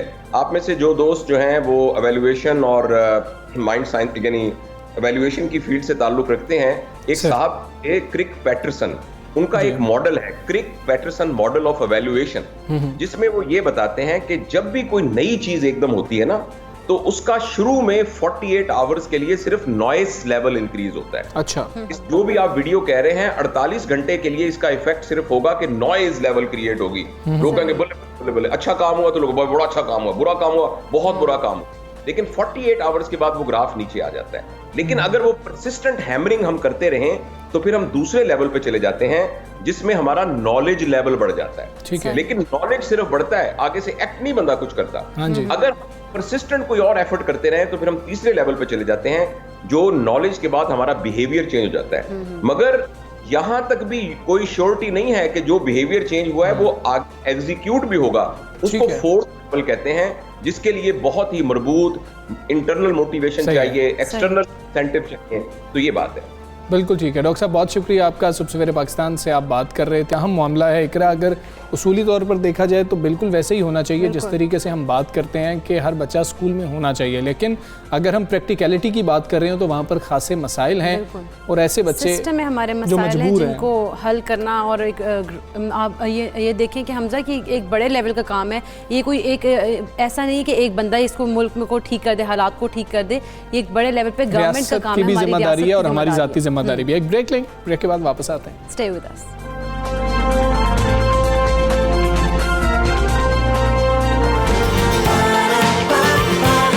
सुबह सवेरे पाकिस्तान,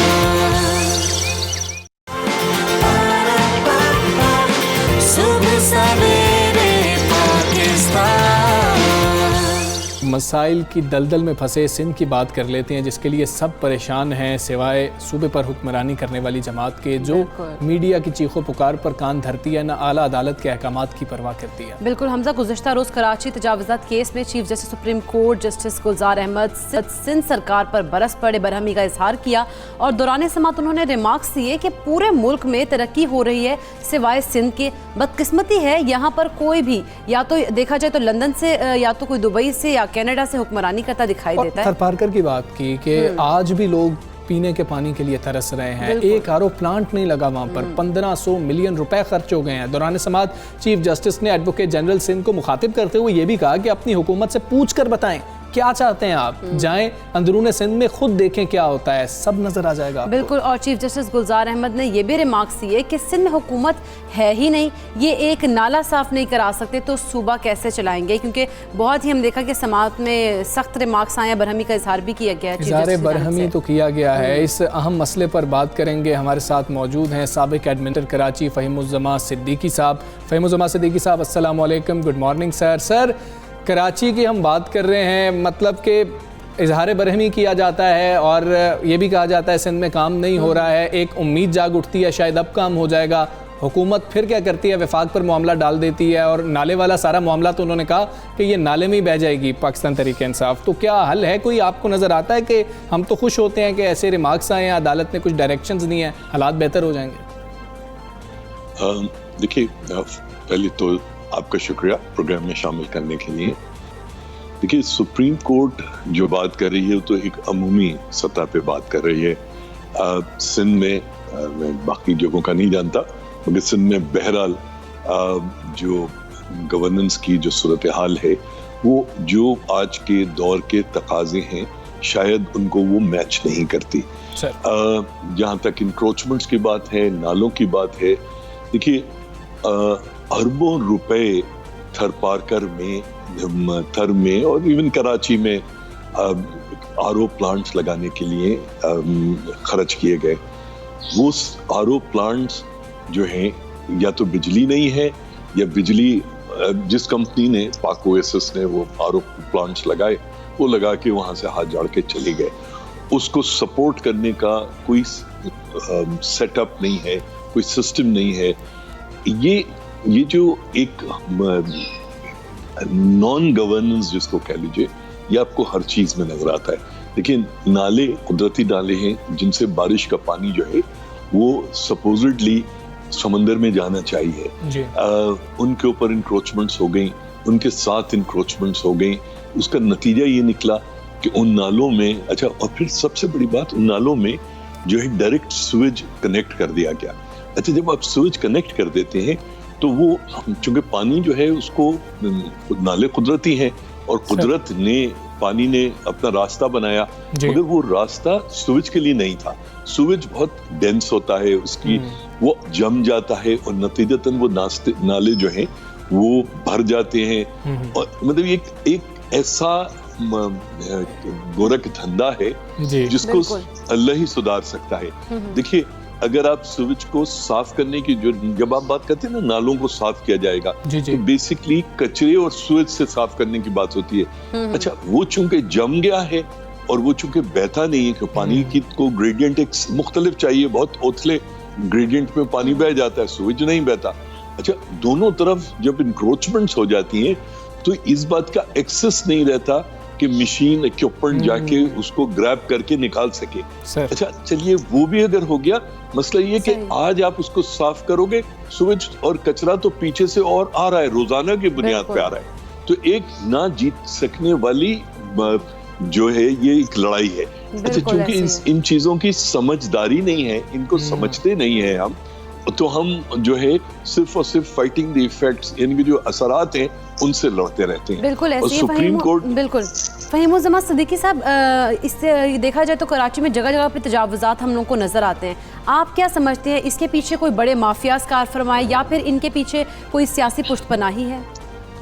देखिए मैं और आप अगर ये चाहें कि इस शहर में किसी फुटपाथ पे एक चारपाई डाल के बैठ जाएं, तो यकीन जानिए हमें अगले 2 घंटे में जूते मार के वहां से उठा दिया जाएगा। बिल्कुल। तो ये जो माफिया जिसको आप कह रहे हैं, इसके अंदर माफियाज हैं, बड़े बड़े मशहूर नाम हैं। देखिए ये तो वो शहर है जहां पर लैंड माफिया के डॉन्स पर पूरी पूरी कॉलोनीज और टाउन्स बसाए गए हैं। मोहम्मद खान कॉलोनी, जन्नत गुल टाउन, ये कच्ची जिनको आप माफिया के डॉन्स कह रहे हैं ना, अच्छा ये डॉन्स अपने आप कुछ नहीं है। जब तक यहाँ पर रियासती इदारे, चाहे वो KMC हो, चाहे वो KDA हो, रेलवे हो, कैंटोनमेंट बोर्ड्स हो, पुलिस, मैजिस्ट्रेट, जब तक ये सारे के सारे एक दूसरे की कमर ना खुजाएं, एक दूसरे को हिस्सा ना डाले, उस वक्त तक इंक्रोचमेंट्स नहीं हो सकती। रियासत की जमीन पे इंक्रोचमेंट्स होती हैं, प्राइवेट प्रॉपर्टीज पे इंक्रोचमेंट्स होती है, नदी नालों में इंक्रोचमेंट्स होती है। तो ये एक ऐसा ना खत्म होने वाला हिस्सा है, क्योंकि इसके अंदर सब एक दूसरे को वो कर रहे हैं। देखिए कराची में या सिंध में, मेरा ख्याल है पूरे पाकिस्तान में, कोई SHO जब तक अपने हुकाम बाला को पैसे और अपने हुकाम बाला को खुश नहीं करता, उसकी पोस्टिंग नहीं होती। इसी तरह से असिस्टेंट कमिश्नर, डिप्टी कमिश्नर, जब तक सूबे के जो बिग बॉसेस हैं, मैं नॉट नेसेसरीली चीफ मिनिस्टर, जब तक वो नहीं चाहे उनकी पोस्टिंग नहीं हो सकती। जो चीफ जस्टिस साहब फरमा रहे थे कि कनाडा से सिस्टम मिलता है, उन्होंने यूनुस मेमन का, मंजूर काका, ये वो लोग हैं जो पाकिस्तान में नहीं बैठते। वो SSPs जो आज निकाल दिए गए हैं, रिटायर हो गए, जो बाहर बैठे, वो पूरा का पूरा पुलिस का सिस्टम आप समझते IG या एडिशनल IG चलाते। It's not true. तो इस सारी चीज के अंदर, अच्छा जस्टिस गुलजार साहब का ये है कि उन्होंने कराची में पढ़ा, उन्होंने कराची से ग्रेजुएशन की, लॉ पढ़ा, वकील बने, जज बने, हाई कोर्ट के जज बने, आज सुप्रीम। तो जब उनको कोई लॉलीपॉप देने की कोशिश करता है, तो वो मेरे ख्याल में दिल में हंसते होंगे या दिल में रोते होंगे, क्योंकि मेरे और आप जैसे लोग सब वो मिलते हैं, उनको ताजा तरीन हर चीज फिंगर टिप्स पे होती है। ये मसला है। ठीक है सर, वे फॉरवर्ड है क्या? हम ये देखते हैं कि खा किसी की भी वफाक में गवर्नमेंट हो, चाहे पीपल्स पार्टी की खुद ही क्यों गवर्नमेंट ना हो, ये देखा जाता है कि सिंध हुकूमत अपनी कारकर्दगी दिखाने की बजाय, अपनी जिम्मेदारी निभाने की बजाय वफाक से मजीद डिमांड्स ही की जाती हैं, उनसे ही सवाल किए जा रहे होते हैं। कोई वे फॉरवर्ड है सर, कोई हल है? पहली बात तो ये मसला सिर्फ सिंध हुकूमत का नहीं है, इस मुल्क के हुक्मरान तबकात का मसला है। सही। इस मुल्क में जो हुक्मरान तबकात है वो बहुत ही वैशी कोई जानवर है, जो सिर्फ और सिर्फ अपनी गर्ज और अपनी ग्रीड में इस मुल्क और इसके मुल्क के अवाम-उन्नास को ट्रीट करता है। जब तक वो रिश्ता नहीं तब्दील होगा, जब तक हुक्मरान तबकात जो है उनका और अवाम-उन्नास का जो एक डिवाइड है वो नहीं खत्म होगा, उस वक्त तक आप बेहतरी नहीं देख सकते। उसके लिए एक मजबूत जमहूरी और सियासी अमल की जरूरत है, जिसको इस मुल्क की एस्टेब्लिशमेंट जो है ब्रेक्स ना लगा सके, और एक दफा वो सिलसिला चलेगा तो आज जो देखिए, आज तो आप सुप्रीम कोर्ट की उसकी कर रहे हैं, यही बातें हाई कोर्ट्स में होती हैं, यही बातें उसमें होती हैं। और ऐसा नहीं है कि तमाम बल्दियाती या सिंध के इदारे या उनके अफसरान चोर हैं या डाकू हैं, ऐसा नहीं है। बहुत अच्छे अच्छे ऑफिसर्स आते हैं, मगर वो इस निजाम के अंदर जो इस मुल्क में बिलअमूम तौर पे जो है आज एग्जिस्ट करता है। ठीक है, इस निज़ाम की वजह से अच्छे लोग भी शिकस्त खा जाते हैं। बहुत शुक्रिया आपका फ़हीम साहब। सुबह सवेरे पाकिस्तान से आप बात कर रहे थे। इकरा, हमें ये भी जान लेना चाहिए कि जो अहकामात दिए गए हैं सुप्रीम कोर्ट की जानिब से, उन पर कितना अमल हो रहा है, होगा नहीं होगा। बशीर सिद्दीकी साहब हमारे साथ इस वक्त मौजूद हैं, सीनियर डायरेक्टर हैं एंटी इंक्रोचमेंट सेल के। सिद्दीकी साहब अस्सलाम वालेकुम, गुड मॉर्निंग। सुप्रीम कोर्ट ने 2 रोज़ में पेविलियन एंड क्लब और पार्क में बने कमर्शियल प्लाजा को गिराने का हुक्म दिया है। सर, कोई अमल दरामद हो रहा है? जी वालेकुम अस्सलाम। देखिए, बिल्कुल सुप्रीम कोर्ट के ऑर्डर्स आ चुके हैं हमारे पास, और सुप्रीम कोर्ट ने जो ऑर्डर्स किए हैं उसमें बड़े अहम ऑर्डर्स हैं।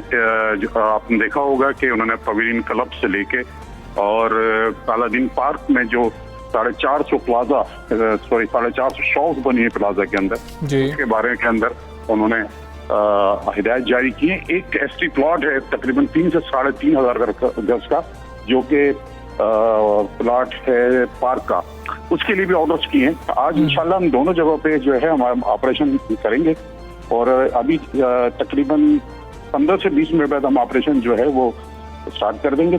तमाम हमारी मशीनरी, तमाम स्टाफ, पुलिस, रेंजर्स और तमाम इदारे जो है वो एक जगह पे जमा है सुप्रीम कोर्ट के ऑर्डर्स को कंप्लाइज करने के लिए, और इंशाल्लाह आप देखेंगे थोड़ी देर में जो है हम सुप्रीम कोर्ट के ऑर्डर्स को कंप्लाइज करते जाएंगे, उसकी रिपोर्ट जमा कराते जाएंगे। बशीर सिद्दीकी साहब, हमने देखा कि जब नहीं तो हम लोग इस तरह के ऑपरेशन होते हैं तजावुज़ात के खिलाफ, जब भी तो सुप्रीम कोर्ट के ऑर्डर्स का वेट करते हैं, इंतजामिया खुद क्यों नहीं हरकत में आती है? देखिए, आज जो ऑपरेशन हम करने जा रहे हैं, बिल्कुल आपका सवाल ये बनता है।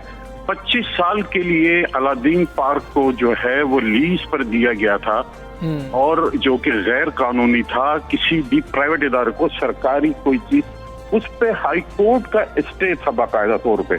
और सबसे अजीब बात यह है कि इसी जो कॉन्ट्रैक्टर है ये 25 साल के लिए और एक्सटेंड कर रहा था हाई कोर्ट के केस में। सुप्रीम कोर्ट का बहुत खूबसूरत फैसला है कराची के आवाम के लिए, जो कि इतना खूबसूरत फैसला कि उसने तमाम इदारों को एक प्लेटफॉर्म पे ले आया। और आपने देखा कि हम इतना बड़ा काम कर रहे थे, पाकिस्तान कास्ट का काम कर रहे थे, जो गुज्जर नाला, औरंगी नाला, जिसकी वजह से पूरी कराची पिछले साल डूब गई थी कि नालों पे तजावुज़ात की वजह से। उस पे भी जो है स्टे आगे थे एंटी इंक्रोचमेंट के, हाई कोर्ट के और दीगर कोर्ट जैसे लोअर कोर्ट के। सुप्रीम कोर्ट ने कल उन सब को जो है खत्म किया है और हिदायत जारी की है कि नाले पर तजावुज़ात खत्म की जाए, ताकि कराची को आइंदा आने वाली बारिशों में महफूज किया जाए। तो ये ऑर्डर जो है कराची के लिए, कराची की बेहतरी के लिए एक मैंने कहा एक मरे हुए मुर्दे में जान डाल दी है। अब कराची खूबसूरत होने जा रहा है। बिल्कुल ठीक है बशीर सिद्दीकी साहब, बहुत शुक्रिया आपका। अहकाम गए हैं सुप्रीम कोर्ट की जानिब से, और आप ये कह रहे हैं कि अभी अमल दरामद उन पर हो जाएगा और तजावुज़ात को हटाने का सिलसिला भी शुरू हो जाएगा। हाँ जी, उम्मीद करते हैं। और ठीक है, इंतज़ामिया भी अगर यही कहे कि हमें कोई अदालत कहे कि ये कर दिया जाए तो हम कर लेंगे, तो ये सोचने वाली बात है इसके ऊपर। अच्छा, हम आगे चलते हैं, आपको पाकिस्तानी डोनाल्ड ट्रंप से मिलना। बिल्कुल ऐसे ही हमजा, उनकी बिल्कुल मुशाबत वो रखते हैं डोनाल्ड ट्रंप से। और आजकल पाकिस्तान में काफ़ी नया सोशल मीडिया पे भी उनका नाम है जी सलीम उर्फ बग्गा। और गुज़श्ता 35 साल से वो साहिवाल में कुल्फियाँ बेच रहे हैं, और शहरी जो है वो मज़ेदार कुल्फ़ी इंजॉय भी कर रहे हैं। अच्छा, कुल्फ़ी के साथ गायकी का जो अंदाज़ है ना, उसके वो दीवाने हैं, और वो एक मुनफरिद अंदाज़ है। कैसा अंदाज़ है, एक रिपोर्ट हमने तैयार की, आपको वो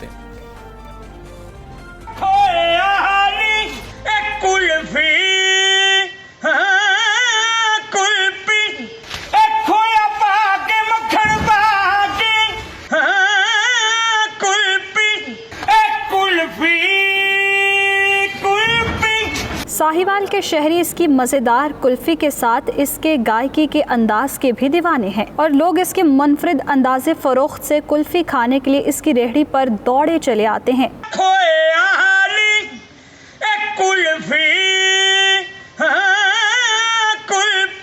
सलीम बग्गा का कहना है कि इसने किसी गुलकार से मुतासर होने की बजाय खुद से ही गायकी के इस अंदाज को अपनाया है, और लोग इस अंदाज को खूब पसंद करके कुल्फ़ी खाने चले आते हैं। इसके गाहकों का कहना है कि वो अरसा दराज से सलीम बग्गा की मज़ेदार कुल्फ़ी खा रहे हैं। कुल्फ़ी खाने के साथ वो इसके अंदाज़े गायकी को भी पसंद करते हैं। बच्चों के लिए गलियों में रोज़गार कमाने वाला ये मेहनती शख्स अपने लाइफस्टाइल से बहुत खुश है।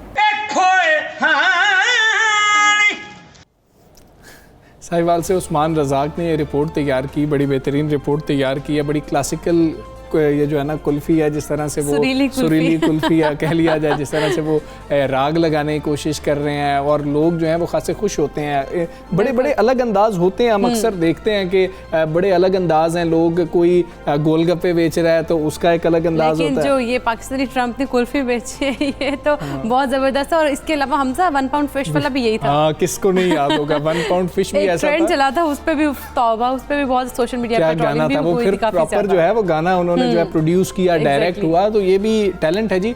और वैसे कुल्फियाँ तो हमने खिला दी हैं अपने व्यूअर्स को। कोई मैंगो कुल्फी, मैंगो कुल्फी नहीं, मैंगोस की बात हो जाए, आम की बात हो जाए, क्योंकि मौसम भी है और वैसे तो आम को फलों का बादशाह कहा जाता है, मगर पाकिस्तानी आम जो है वो अपने जायके, खुशबू और मिठास की वजह से वाकई फलों की दुनिया का जो है ना वो ताज उसको बादशाह है, बेताज बादशाह है। बिल्कुल ऐसे ही इकरा। वैसे तो गर्मियों का कोई शख्स मुझे नहीं लगता पाकिस्तान में इंतज़ार करता होगा, क्योंकि बहुत महदूद वक्त के लिए सर्दियां आती हैं और वो हमें पता है कि सर्दियां सुकड़ती चली जा रही हैं, लेकिन गर्मियां जब आ रही होती हैं तो एक अट्रैक्शन होती है उसमें, और वो होता है आम, कि जी के आम हम खाएंगे। जब पाकिस्तानी आम की पैदावार शुरू होती है तो उसकी महक बैरून मुल्क भी पहुंच जाती है और दुनिया भर से लोग पाकिस्तानी आम के दीवाने हैं। मगर इस बार चीन भी पाकिस्तानी आमों की खुशबू से महक उठा। बिल्कुल, और तारीख में हमजा ये पहली बार ऐसा हुआ है कि पाकिस्तानी आमों की बराह रास्त पहली खेप जो है वो चीन पहुंच गई है। चार्टर तैयारों के जरिए 18 टन सिंदड़ी आमों की खेप जो है वो लाहौर से चीन के शहर लांचू पहुंची है। और रवां साल पाकिस्तानी आम की बरामदात में रिकॉर्ड इजाफा हुआ है और आम की पैदावार 18 लाख टन रहने का अंदाज़ा लगाया जा रहा है। और रवां साल आम की बरामद का हदफ 1,50,000 टन मुकर्रर भी किया गया। बिल्कुल, और अगर बात की जाए बरामदी हदफ की तो उससे 12 करोड़ 75 लाख डॉलर हासिल भी होंगे। गुज़श्ता साल की अगर बात करें तो आम का बरामदी हदफ इसी साल जो है वो 80,000 मेट्रिक टन वो रखा गया था। खैर, हम बात कर लेते हैं, हमारे साथ इस वक्त मौजूद Pakistan fruit and vegetable exporters association के सरपरस्त आला वहीद अहमद साहब। उनसे जानेंगे कि ये जो फिगर्स हमारे सामने आई हैं ये दुरुस्त हैं। वहीद अहमद साहब, अस्सलाम वालेकुम, गुड मॉर्निंग सर। सर बताइएगा, ये जो फिगर्स हैं ये दुरुस्त हैं, अच्छी खबर है, आप क्या देख रहे हैं कि इतनी अब पजीराई क्यों मिल रही है पाकिस्तानी आमों को? वैसे तो हमेशा से मिलती रही है, इस साल ज़्यादा क्यों मिल रही है? जी वालेकुम सलाम, गुड मॉर्निंग। बात यह कि हमारी जो टोटल प्रोडक्शन है आम की 18 लाख टन है, जो 29-25% शेयर सिंध का है और 1% खैबर पख्तूनख्वा का है और 70% पंजाब का है। हमारा जो 18 लाख की जो प्रोडक्शन है इसमें जो डाउनफॉल अभी तक जो डिक्लाइन हो चुकी है वो 20%। सिंध की जो प्रोडक्शन में कम से कम 35% का इम्पैक्ट पड़ा मौसम की वजह से। काफ़ी जो मई के मिड के अंदर काफ़ी आंधियाँ आई जिससे आम नीचे गिर गया है। अभी पंजाब का शुरू हुआ है, देखें मौसम के ऊपर डिपेंड करता है कि इसलिए कि हमारा सीज़न हमने एक्सपोर्ट डेट्स दी हुई है 25 मई को स्टार्ट हुआ था और ये सीज़न अक्टूबर तक जाता है। तो let's see, hope for the best. पर इंशाल्लाह उम्मीद है कि पिछले साल हमने 80,000 टन टारगेट रखा था, मगर हमने 1,40,000 रिकॉर्ड कायम किया था हिस्ट्री का पाकिस्तान में सबसे ज़्यादा एक्सपोर्ट, क्योंकि हमने जब पिछले साल इतने इश्यूज़ थे हमारे पास कि बॉर्डर्स बंद थे, एयरलाइंस के इशू थे, तो वो सब मसले हल हुए, हुकूमत ने किए, तो फिर हमने टारगेट भी अचीव किया।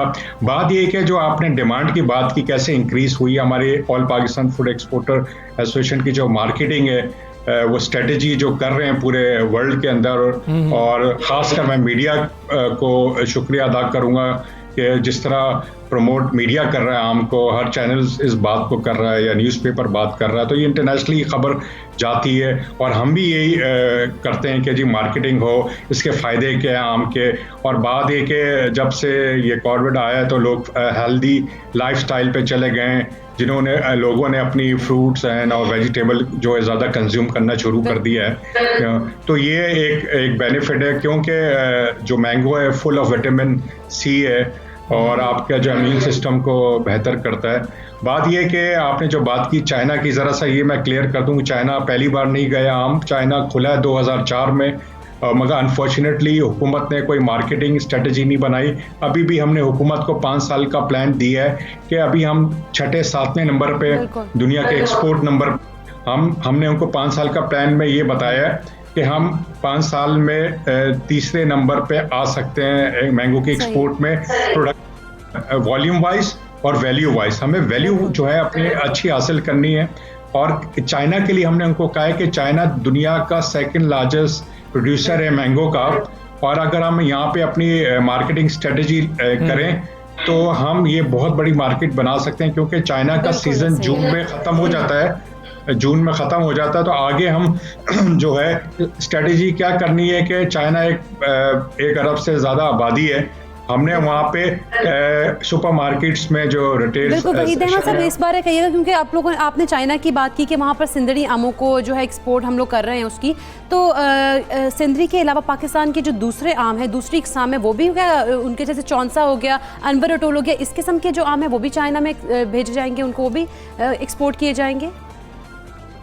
की मार्केट में जब हम लोग 2004 में इंट्रोड्यूस कराया था मैंगो, उसके बाद हम 2012 में गए थे, वहाँ पे हमने ये देखा मार्केट में, वहाँ का देखें हर एक कंज्यूमर बिहेवियर अलग है, ये नहीं कि पाकिस्तान का जो बिहेवियर होगा वहाँ पे भी वही होगा। वो कहते हैं हमें आम जो है कम से कम 400 से लेके 500 ग्राम का आम चाहिए, क्योंकि जो चाइनीज आम है काफ़ी वजनी आम है, तो वो एक यूज टू है उस पर।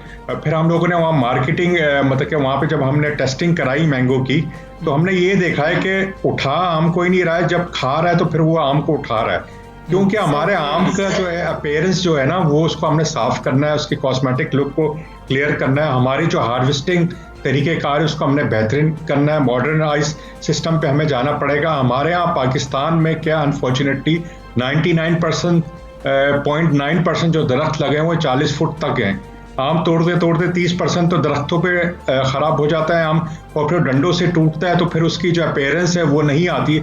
आम की डंडी के अंदर से सैप निकलता है, सैप जो है वो आमों को काला कर देता है। हम लोग तो यूज टू बचपन से देख रहे हैं उस आम को, तो हमें वो नहीं है।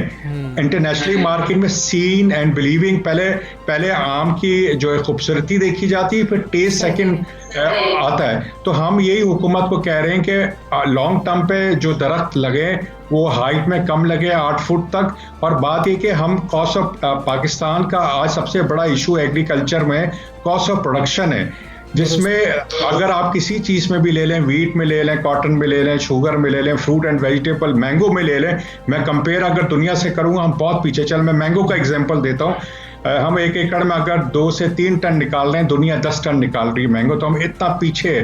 तो हम एग्रीकल्चर मुल्क तो हैं, मगर कॉस्ट ऑफ प्रोडक्शन हमारी वहाँ नहीं खड़ी होती, इसलिए किसान को पैसे सही नहीं मिलते। हमारी जो फ्रूट एंड वेजिटेबल की बास्केट है पाकिस्तान में जो हम एक्सपोर्ट करें वो भी बहुत छोटी है। हमने पिछले साल $730 मिलियन की एक्सपोर्ट की थी।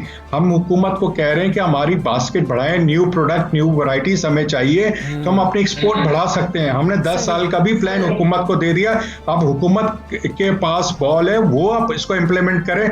18 अमेंडमेंट के बाद सूबों की जिम्मेदारी है, क्योंकि एग्रीकल्चर की जिम्मेदारी सूबों के ऊपर है। ठीक है वहीद अहमद साहब, बहुत शुक्रिया आपका। सुबह सवेरे पाकिस्तान आप बात कर रहे थे, पोटेंशियल मौजूद है, कॉस्ट ऑफ प्रोडक्शन अगर कम हो जाए और फिर जो वो कह रहे थे जो दिखता है वो बिकता है, तो हमें जो है उसकी थोड़ी सी जो है ना पेरेंट्स को कह लिया जाए बेहतर करना है, हमें उसकी कॉस्मेटिक जो है कुछ बेहतरी लेके आनी है, जिससे पाकिस्तानी आम जो है वो ज़्यादा बिक सकता है और एक्सपोर्ट हम फिर ज़्यादा कर पाएंगे, ज़्यादा ज़र मुबादला भी कमा पाएंगे। हमजा यहाँ पे हमें ब्रेक भी लेनी है, तो क्योंकि टाइम हमारे पास कम है, हमें ब्रेक पे जाना है।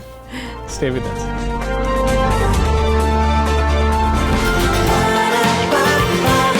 सुबह सवेरे पाकिस्तान, सुबह सवेरे पाकिस्तान।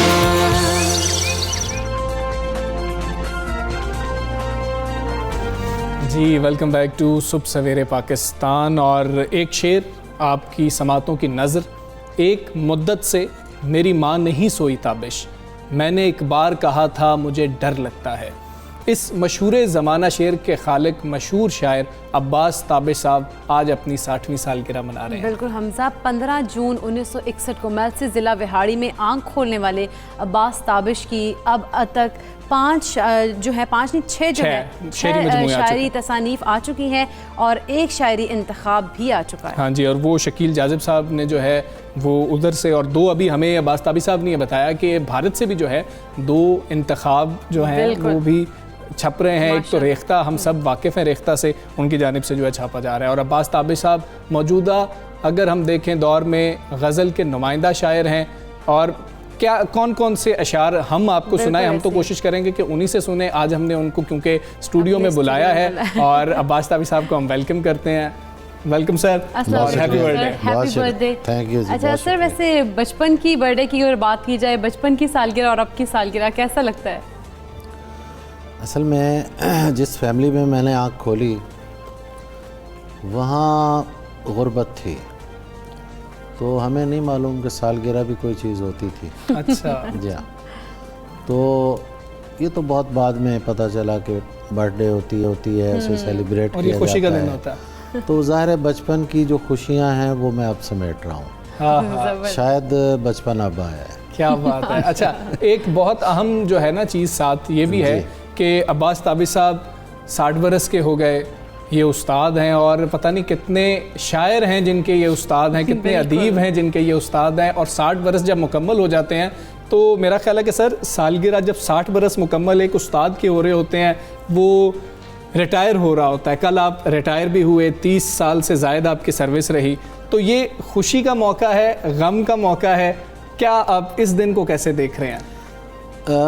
खुशी का मौका इस हवाले से है कि अल्लाह का शुक्र है कि ये जो सर्विस मैंने की है मैंने उसका हक़ अदा किया है। वाह। आज भी मैं दुनिया भर में जाता हूँ तो हर जगह मेरे शागिर्द जब उन्हें पता चलता है कि मैं आ रहा हूँ तो वो आके मिलते हैं और मुझे पता चलता है कि ये वो मोहब्बत लौटा रहे हैं जो मैंने इन्हें ज़माना तालिब इल्मी में दी थी।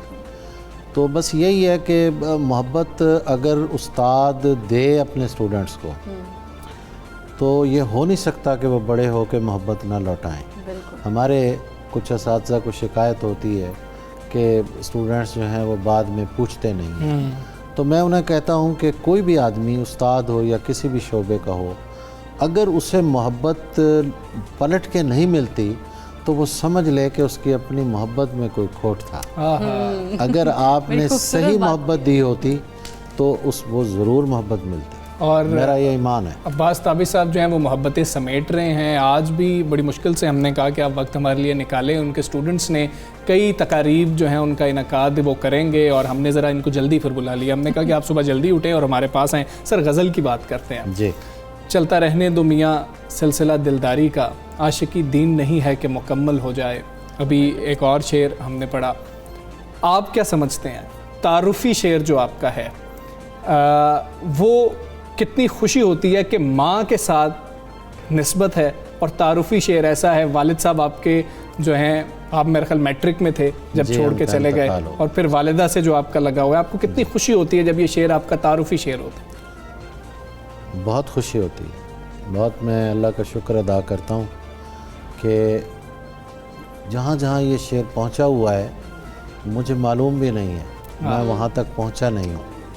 तो मैं जहाँ भी जाता हूँ दुनिया में तो आगे ये शेर जो होता है वो मौजूद होता है, और ये करम है अल्लाह का, मेरा इसमें कोई कमाल नहीं है। बिल्कुल। आपने वालिद साहब के लिए भी एक शेर कहा था। 2 शेर लिखे थे मैंने जी, वो अता कर दें जी। मैं सुनाता हूँ वो कि मुद्दत के बाद ख्वाब में आया था मेरा बाप, मुद्दत के बाद ख्वाब में आया था मेरा बाप, और उसने मुझसे इतना कहा खुश रहा करो। वाह। और उसने मुझसे इतना कहा खुश रहा करो।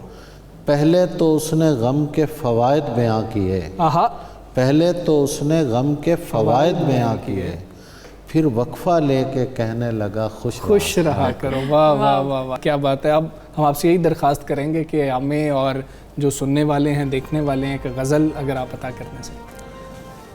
गज़ल मैं पेश कर देता हूँ जनाब। 3 शेर हैं वो मैं सुना देता हूँ कि अब नज़रअंदाज होने की भी आसानी नहीं। लोग शिकवा करते हैं कि जी हम नज़रअंदाज किए जा रहे हैं। तो मैं इस मकाम पे पहुँच के अल्लाह का शुक्र अदा करता हूँ, और ये मतला हुआ है, आप ज़रा उस तक पहुँचेंगे और रिलेट करेंगे कि अब नज़रअंदाज होने की भी आसानी नहीं, कौन सी जा है जहाँ हम ज़ेर निगरानी नहीं। वाह वाह वाह वाह वाह। कौन सी जा है जहाँ हम ज़ेर निगरानी नहीं, बात कर ए खूबसूरत शख्स कोई बात कर, बात कर ए खूबसूरत शख्स कोई बात कर, और साबित कर तुझे कोई परेशानी नहीं। वाह वाह वाह वाह। और साबित कर तुझे कोई परेशानी नहीं। हम गुजारिश पर गुजारा कर रहे हैं इन दिनों। हम गुजारिश पर गुजारा कर रहे हैं इन दिनों।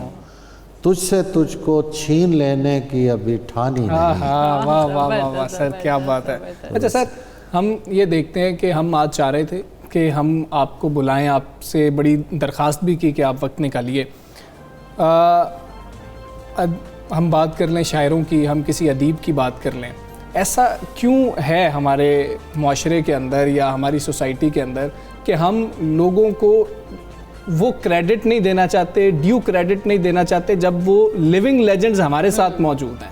हम बाद में क्यों याद करते हैं? इस ट्रेंड को हम बदल नहीं सकते सर? देखिए, इस माशरे में अदब जो है वो प्रायोरिटी की चीज़ नहीं है। अफसोस के साथ कहना पड़ता है, जबकि कदीम माशरों में अदब की बड़ी अहमियत थी। बेशक। और माशरा जो है वो अदीब की और शायर की एक तरह से परस्तिश किया करता था। हमारे यहाँ ये रिवाज कम है, लेकिन पूरी दुनिया में अब भी है। मैं बाहर जाता हूँ, इतनी मोहब्बतें मिलती हैं, और ख़ुसूसन हमारे पड़ोसी मुल्क में वहाँ जो है वो शायर को एक ऐसा मकाम देते हैं कि हैरान हो जाते हैं हम लोग कि वो शायर की किस तरह पजीराई कर रहे हैं। ये होना चाहिए हमारे यहाँ भी। लोग करते हैं, लेकिन हुकूमती लेवल पे ऐसा नहीं होता। होना चाहिए कि जो शायर हैं उनकी आप पजीराई करें। और ये बात दुरुस्त है कि इसमें मैं तो बहुत शुक्रगुजार हूँ 92 का कि आपने एक शायर को याद किया। नहीं सर, ना कौन याद करता है यहाँ? कोई नहीं करता भाई। ऐसी बात तो नहीं है वैसे। लेकिन हम लोग तो वैसे ही आपके फैंस हैं और हमजा तो आपका बहुत ही बड़ा फ़ैन है वैसे। बहुत शुक्रिया जी। अच्छा सर, जिस तरह से हम देखा जाए हमारी नौजवान नस्ल को अगर देखें तो वो किस तरह से काम कर रही है गज़ल के ऊपर, और आप क्या समझते हैं क्या फ्यूचर है? देखिए, काम बहुत अच्छा हो रहा है। मैं तो हमेशा पुरुम्मीद रहता हूँ।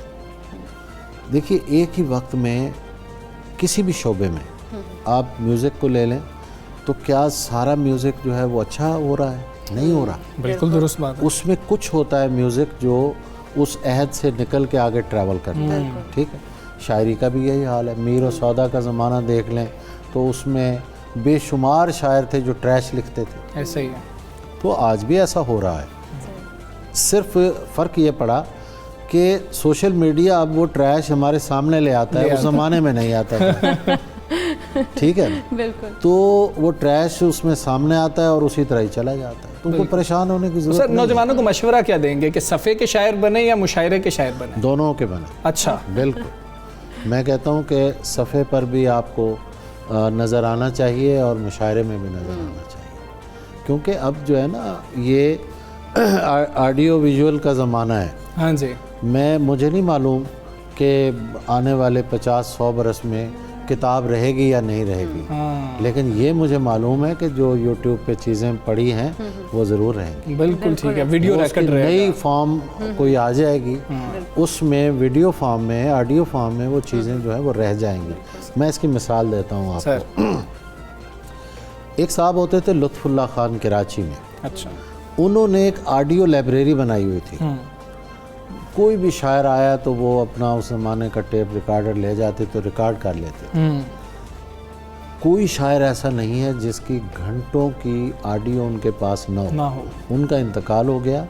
उसके बाद वहाँ एक खुर्शीद अब्दुल्ला हैं, वो सारी लाइब्रेरी को डिजिटलाइज कर रहे हैं। अच्छा। अब वो रोज़ कोई ना कोई, कभी जिगर मुरादाबादी की आवाज़ में कोई चीज़ आ रही है, कभी इंतज़ार हुसैन का कोई हम इंटरव्यू सुन रहे हैं, सलीम अहमद को कमर जलालवी का तरन्नुम सुन रहे हैं। मैंने नहीं देखा उन्हें। क्या बात। तो कितना ही अच्छा होगा, आने वाली नस्लें जो हैं वो देखेंगी कि यार ये वीडियो का ज़माना था और ये लोग हैं उस ज़माने में थे। अच्छा, गालिब के ज़माने में अगर ये वीडियो होती तो आज हम कितने खुश होते कि गालिब को हम उसका गुलजार का ड्रामा देख के हम खुश हो जाते हैं कि नसीरुद्दीन शाह में गालिब ऐसे होंगे ऐसे होंगे और अगर वो होता गालिब तो क्या ही बात है। क्या बात है सर, बहुत शुक्रिया, आप तशरीफ़ लाए। एक बार फिर हम आपको बर्थडे बोलेंगे और हम चाहेंगे कि ऐसी जो है ना सैकड़ों सालगिरह हम आपकी जो है सेलिब्रेट कर सकें। बहुत शुक्रिया सर, बहुत शुक्रिया। और अब हम आगे बढ़ेंगे, ताबी साहब का हमने शुक्रिया अदा किया और बात करेंगे PSL की। बिल्कुल, कल मेरी टीम हार गई तो PSL 6 के 22वें मैच की बात कर लेते हैं। कराची किंग्स ने इस्लामाबाद यूनाइटेड को जीत के लिए 191 रन का बड़ा हदफ तो दिया था, लेकिन कराची किंग्स ने पहले बैटिंग करते हुए मुकर्रर ओवर्स में 4 विकेट्स के नुकसान पर 190 रन बनाए, जबकि बाबर आजम की अगर बात करें तो 54 गेंदों पर शानदार 81 रन की इनिंग्स खेली है उन्होंने। और इसके साथ साथ अगर हम पूरे मैच की परफॉर्मेंस की बात करें तो वैसे तो कराची किंग्स ने अच्छा हदफ दिया था, लेकिन इस्लामाबाद यूनाइटेड ने फिर चेज उसको अच्छे तरीके से किया। इफ्तिखार चल गए, मेरा तो दिल जो है वो धक धक कर रहा था उस वक्त। वो क्यों धक धक कर रहा था, वो मिर्ज़ा इकबाल बेग साहब हमारे साथ मौजूद हैं, सीनियर स्पोर्ट्स एनालिस्ट हैं, वो भी समझ रहे होंगे धक कर रहा था दिल। सर अस्सलाम वालेकुम। सर, बड़ा टारगेट था, हार गए, हारने की वजह आप क्या समझते हैं? वालेकुम अस्सलाम। हमजा, हारने की वजह मैं ये समझता हूँ कि एक तो कैचेस ड्रॉप किए कराची किंग्स ने, दूसरे उनकी बॉलिंग का स्टैंडर्ड वो नहीं रहा। वो बहुत कुछ रिलाय कर रहे थे मोहम्मद आमिर पर कि जो वापसी का जश्न मनाने के चक्कर में थे पाकिस्तानी क्रिकेट टीम के, क्योंकि उन्होंने कहा है कि 2 मरतबा वसीम खान साहब उनसे मिलने के लिए आए, लेकिन आमिर ने बड़ा मायूस किया। आप देखें ना कि 8 गेंदे कबल 191 रन का हदफ अबूर कर लिया, जो कि एक बड़ा अचीवमेंट है from Islamabad united point of view. जी बिल्कुल। मिर्ज़ा इकबाल बेग साहब, जिस तरह से अगर बात की जाए परफॉर्मेंस की, इफ्तिखार अहमद की तो बड़ा अच्छा खेले हैं और उन्होंने बताया कि उन्होंने वो T20 जो है वो खेलने की अहलियत रखते हैं। आप क्या समझते हैं कि उनको हमें क्रिकेट टीम में दोबारा से चांस देना चाहिए, कौमी क्रिकेट टीम में? किट तब्दील करके सर देखिए, इफ्तिखार अहमद को बड़े मौके दिए गए, लोग उन्हें मिसबा का मुंह बोला बेटा भी कहते आए हैं। अच्छा। मिसबा उलक उन्हें बहुत फेवर करते रहे हैं और इफ्तिखार ने बैनुल अक़वामी सतह पर सिवाय ऑस्ट्रेलिया के टूर के अब से 2 साल कबल जो उन्होंने परफॉर्म किया था, उसके अलावा वो उन तवक्कुआत पे पूरा नहीं उतरे। हमजा, कल भी मैंने एक ट्वीट किया था कि इफ्तिखार जब पाकिस्तान के लिए खेलते हैं तो वो इतने कामयाब नहीं होते, लेकिन इस्लामाबाद यूनाइटेड के लिए कल उन्होंने आउटस्टैंडिंग इनिंग्स खेली है। उन्होंने बिल्कुल हर एक को आउट क्लास कर दिया, हर बॉलर को, और बिल्कुल, और जिस तरह से आमिर की और उनकी आपने देखा होगा कि तकरार हुई, आमिर उन्हें जो है जुमले उन्होंने कुछ कहे जिस पर इफ्तिखार भी खैबर पख्तूनख्वा के हैं और खैबर पख्तूनख्वा के वो फौरन उनका दिमाग गया और उन्होंने आमिर को जवाब यही सवाल ले लीजिएगा। उस वक्त मैं यही सोच रहा था कि आपसे कल मैंने ये पूछना है, आमिर ये तो नहीं सोच रहे थे कि इफ्तिखार नहीं है, मिसबा उलक खड़े में? हाँ, ये भी हो सकता है। दोनों के मिजाज में बड़ा फर्क है। हमजा, मिसबाह उल हक कूल माइंडेड है, हालांकि मिसबाह उल हक नियाजी है, लेकिन वो कूल माइंडेड है और इफ्तिखार एग्रेशन शो करते हैं। और कल जिस तरह से उन्होंने बैटिंग में एग्रेशन शो किया, जब आमिर ने उन पर जुमले कसे तो उन्होंने आमिर को भी एग्रेशन शो किया और अंपायर्स को बीच में इंटरफेयर करना पड़ा। ऐसा होना नहीं चाहिए। आमिर एक बड़े खिलाड़ी है, अगर उनकी पिटाई हो रही है तो उसको वो दिल पे ना लें। और मुझे लगा कि आमिर जो थे बड़े डेस्परेट थे, क्योंकि कराची किंग्स की टीम हार रही थी और बहुत कुछ रिलाय करती है कराची किंग्स की टीम मोहम्मद आमिर पर। बॉलिंग बड़ी मायूस कुन हुई और ख़ास बात हमजा, अगर आप नोट करें कि कराची किंग्स के पास कोई क्वालिटी स्पिनर नहीं है। इमाद वसीम एक है उनके कप्तान जो लेफ्ट आर्म स्पिन करते हैं, कल उन्होंने 2 ओवर्स किए, लेकिन जिस तरह दीगर टीमों के पास राशिद खान, इमरान ताहिर, शादाब खान, इस टाइप के स्पिनर्स नहीं है, जिसका बड़ा डिसएडवांटेज हुआ कल कराची किंग्स को।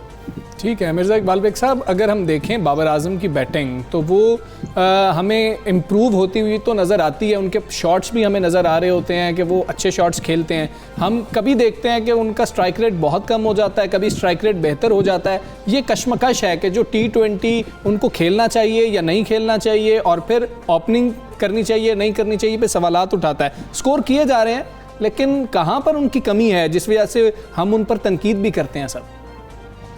देखिए हमजा, उनके साथ प्रॉब्लम ये है कि वो इनिंग्स तो खेलते हैं, बाद लोग उन पर अब ये इल्ज़ाम लगाने लगे कि वो इंफरादी इनिंग्स को तवज्जो दे रहे हैं, इंफरादी खेल पर तवज्जो दे रहे हैं, टीम के ऊपर नहीं। क्योंकि जिस अंदाज से बाबर आजम आउट हुए 19वें ओवर में, उनको तो आखिरी 20वें ओवर तक जाना चाहिए था और उन्हें और रन स्कोर करने चाहिए थे, क्योंकि वो वेल सेट थे, इनिंग्स ओपन करने आए।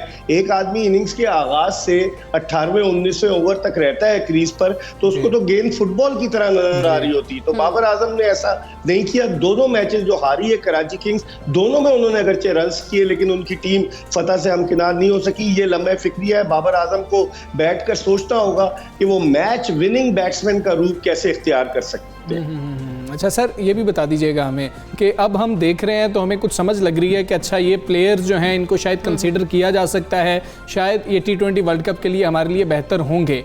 अब कई खिलाड़ियों के उसमें नाम सामने आ रहे हैं, लेकिन अब इफ्तिखार और आसिफ ने भी परफॉर्मेंस दिखाना शुरू कर दी है। हम देखते हैं कि ज़रा टिल्ट इफ्तिखार और आसिफ की तरफ ही होता है टीम मैनेजमेंट का। आपकी बात सही है, लेकिन हमजा इन्होंने टीम का पहले ही अनाउंस कर दी। टीम 25 जून को रवाना होना है। इनको ये मसला था कि शायद वीजे वगैरह के लिए प्रॉब्लम हो सकती है, इंग्लैंड के दौरे पर जाना था, तो इन्होंने टीम पहले अनाउंस कर दी। हालांकि आप देखें मिडिल ऑर्डर में इफ्तिखार ने अच्छी परफॉर्मेंस दी, उनको मौके मिल चुके हैं। आसिफ अली ने अच्छी परफॉर्मेंस दी है, उनको मौके मिल चुके हैं। और सुहेब मकसूद जिन्होंने गुज़िश्ता सीजन में जो T20 में इतने रन्स किए, उन्होंने क्या बैटिंग की है मुल्तान सुल्तान्स की जानिब से। तो लोग अब ये सवाल उठाते हैं कि आखिर इन लोगों का कोई आगे पीछे है कि नहीं है, या फिर किसी टेस्ट क्रिकेटर के बेटे को, जैसे आजम खान को, आजम खान एक अच्छा टैलेंटेड क्रिकेटर है लेकिन उसको बहुत जल्दी लेकर आ गए। ये तीनों सीजन प्लेयर्स हैं। अगर आप सुहेब मकसूद को ले जाते, चले इफ्तिखार नाकाम हो गया, आसिफ अली नाकाम हो गया, तो आप ले तो जा सकते थे। लेकिन यहाँ पर भी पाकिस्तान की सिलेक्शन में नेपोटिज्म और फेवरेटिज्म का बड़ा दखल है, जिसकी वजह से पाकिस्तान क्रिकेट को नुकसान पहुंचता है। सर शोएब मकसूद की बात करें, हमने उनका बैटिंग ऑर्डर तब्दील किया है। पहले कुछ और जिम्मेदारियां थी, अब जिम्मेदारी और है और उसके अंदर वो ज़्यादा बेहतर परफॉर्म कर रहे हैं। हमने हमेशा देखा, उमर अकमल ने हमेशा शिकायत की है कि मुझे इतना नीचे खिलाते हैं, 200 स्कोर करना होता था, 60 पे 4 खिलाड़ी आउट हो जाते थे, मेरा करियर तो ऐसे ही तबाह हो गया। अब शोएब मकसूद को जब ऊपर लेके गए, परफॉर्म कर रहे हैं, बैटिंग ऑर्डर सर कितना मैटर कर रहा होता है? बहुत आपने बड़ा टेक्निकल क्वेश्चन किया हमजा। बैटिंग ऑर्डर बड़ा इंपॉर्टेंट होता है और सुहेब मकसूद जैसा प्लेयर जो है जो अपनी इनिंग्स को डेवलप करता है। आपको याद होगा जब ये पाकिस्तानी टीम में आए थे तो लोगों ने कहा था कि मुल्तान से एक और इंजमाम आ गया क्योंकि इनका ताल्लुक मुल्तान से है। लेकिन फिर उसके बाद इनकी कलाई जख्मी हो गई। 2015 के ये वर्ल्ड कप में गए, अप्स एंड डाउन आए, टीम से बाहर हो गए। और पाकिस्तान में अगर एक खिलाड़ी टीम से बाहर हो जाए तो उसको वापस आने के लिए बड़ी तगोदौ, बड़ी जिद्दोजहद करना पड़ती है। तो सुहेब मकसूद बेचारे बड़ी कोशिश तो कर रहे थे, वो तवक्को कर रहे थे कि T20 की परफॉर्मेंस की बेसिस पर उनको इंग्लैंड के खिलाफ जो 3 T20 हो रहे हैं या वेस्ट इंडीज के खिलाफ उसके लिए सेलेक्ट किया जाएगा। लेकिन सिलेक्टर्स ने उन पर आजम खान को तरजीह दी, जो आजम खान के साथ भी ज्यादती है और सुहेब मकसूद के साथ भी ज्यादती है। एक यंग प्लेयर जो 22 साल का है आजम खान, अभी वो आया है क्रिकेट में, 3 साल हुए हैं उसको अभी अपनी फिटनेस पर भी काम करना है। हमजा आपने गुज़िश्ता मैच में देखा होगा आजम खान जो फील्डिंग में जो लैप्सेस थे, तो डेफिनेटली उन पर थोड़ा काम की जरूरत है और सुहेब मकसूद के साथ ज्यादती हुई है, मैं समझता हूँ। ठीक है सर, मोहम्मद आमिर की बात कर लेते हैं। हम आमिर का पहले जिक्र कर भी रहे थे। आमिर के हवाले से बताएं कि ख्वाहिश का इजहार कर दिया गया और फिर बातें जो सामने आ रही हैं, खबरें सामने आ रही हैं, आप तस्दीक कीजिएगा। वसीम खान उनके घर गए, बाबर आजम ने भी कुछ अर्सा पहले कहा था मैं बात करूंगा आमिर के साथ। क्या इस तरह से जाना चाहिए? मतलब हम देखें वसीम खान साहब को जाना चाहिए था मोहम्मद आमिर के पास। क्या ये बातें PCB में जाके किसी जगह पर नहीं हो सकती थी, किसी ऑफिस में? बिल्कुल आपने सही कहा। मजे की बात यह है कि ना तो पाकिस्तान क्रिकेट बोर्ड इस बात की तस्दीक कर रहा है कि वसीम खान गए, न तरदीद कर रहा है। लेकिन जिसके घर गए, जब वो खुद कह रहा है मोहम्मद आमिर, तो इसमें क्या बाकी क्या बचा आप इसकी तस्दीक करने से? और मैं समझता हूँ कि ये गलत मिसाल सेट की जा रही है। एक खिलाड़ी जिसने टीम मैनेजमेंट को तनकीद का हदफ बनाया, ये वही मोहम्मद आमिर था ना हमजा के 2010 में जब स्पॉट फिक्सिंग के बाद ये इनकार कर रहे थे कि मैंने कुछ नहीं किया, फिर साबित हो गया, जेल चले गए। फिर इनको तो एहसानमंद होना चाहिए पाकिस्तान क्रिकेट बोर्ड का। नजम सेठी ने इनके लिए बड़ी जिद्दोजहद की, क्रिकेट बोर्ड ने बात की। वरना अगर कोई आदमी इंग्लैंड में पाबंदे सलासल हो और फिर उसके बाद वो कभी दाखिल नहीं हो सकता इंग्लैंड में। लेकिन आमिर को क्रिकेट बोर्ड ने इतना फेवर किया, उनको दोबारा हीरो बनाकर पेश किया कि बच्चा था। आसिफ और सलमान बट को बिल्कुल नजरअंदाज कर दिया गया और उसके बाद आमिर आंखें दिखा रहे हैं क्रिकेट बोर्ड को और कह रहे हैं कि नहीं जी इस मैनेजमेंट के अंडर नहीं खेलूंगा। अब क्या हो गया? अब वो सोच रहे हैं दोबारा वापस लेने पर हमारे हमारे पास तो बहुत जबरदस्त किस्म के फास्ट बॉलर्स आ गए। फास्ट बॉलर्स का हमें कोई प्रॉब्लम नहीं है पाकिस्तान को, तो फिर क्यों पाकिस्तान क्रिकेट बोर्ड घुटने टेक रहा है? मेरी तो समझ से बाहर है। क्या प्रेशर का शिकार हो गया है? लेकिन एक लिंक मुझे मिलता है हमजा, मैं आपके प्रोग्राम के तवज्जुह से बताता हूँ, वो लिंक मुझे मिलता है वसीम अकरम का। वसीम अकरम, चूंकि लोग कहते हैं ना कि वसीम अकरम प्लस पंजाब में बुलदार साहब है, वसीम अकरम प्लस तो वसीम अकरम तो खुद ही वसीम अकरम है, तो लोग कहते हैं कि पसे पर्दा वो शॉट्स खेल रहे। आप देखें कि वसीम अकरम की वजह से शर्जील खान जो है वो टीम में आए, क्योंकि कराची किंग्स में वसीम अकरम ने सपोर्ट किया आजम खान के लिए पसे पर्दा, और मोहम्मद आमिर भी कराची किंग्स से खेलते हैं। तो एक नुक्ता समझ में आता है कि हो सकता है कि वसीम अकरम सपोर्ट कर रहे हो, जिसकी वजह से दूसरे वसीम जो है वो मोहम्मद आमिर से मिल गए। ठीक है सर, एक लिंक जो है वो समझ आ रहा है आपको। बहुत शुक्रिया मिर्जा इकबाल बेग साहब। सुबह सवेरे पाकिस्तान आप बात कर रहे थे तो पीएसएल के मुकाबले जारी हैं, आज भी 2 मैचेस होने हैं, लेकिन हम आगे बढ़ेंगे। हम जिस तरह से बात कर रहे थे कुछ दिन पहले ही ट्रैफिक वार्डन्स की, तो वज़ीर आज़म इमरान खान की जानिब से भी एक ट्रैफिक वार्डन है जो कि इस्लामाबाद में है, और वो ज़ख्मी हो गए थे लेकिन उसके बावजूद अपनी ड्यूटी जो है वो कर रहे थे, तो काफ़ी प्रेस किया गया है वज़ीर आज़म इमरान खान की जानिब से। वज़ीर आज़म ने ज़ख्मी होने के बावजूद ड्यूटी अंजाम देने वाले इस्लामाबाद पुलिस के हेड कांस्टेबल शकील से मुलाकात की है और उनकी हिम्मत की दाद दी है। वज़ीर आज़म ने हेड कांस्टेबल को जो है उनके पास गए और उनसे गुफ्तगू की। उन्होंने कहा कि पुलिस का सारा इमेज ऊपर उठ जाता है जब एक आदमी आवाम के लिए खड़ा होता है। ऐसे ही है। और देखें, फर्ज शनासी जो है उसका नेमुल बदल कुछ भी नहीं है। आप कोई भी ड्यूटी करते हैं, आपको उसको अपनी जिम्मेदारी को अदा करना चाहिए और फिर इसी तरीके से हमें प्रेज भी करना चाहिए, जिस तरह से वज़ीर आज़म साहब ने तारीफ की। कोई इनाम देकर इस तरह से, जिस तरह से वज़ीर आज़म इमरान खान ने थपकी दे दी जाए ना तो अगले का हौसला इतना बुलंद हो जाता है, तो दूसरों को जो है ना मोटिवेट किया करें। काम करता है। हाँ, बिल्कुल ऐसे ही है, मोटिवेट किया करें, उन पे सिर्फ तनकीद ना किया करें। और हम दोनों को इजाजत दें, कल इंशाल्लाह फिर मुलाकात होगी। अपना बहुत ख्याल रखें। अल्लाह हाफ़िज़।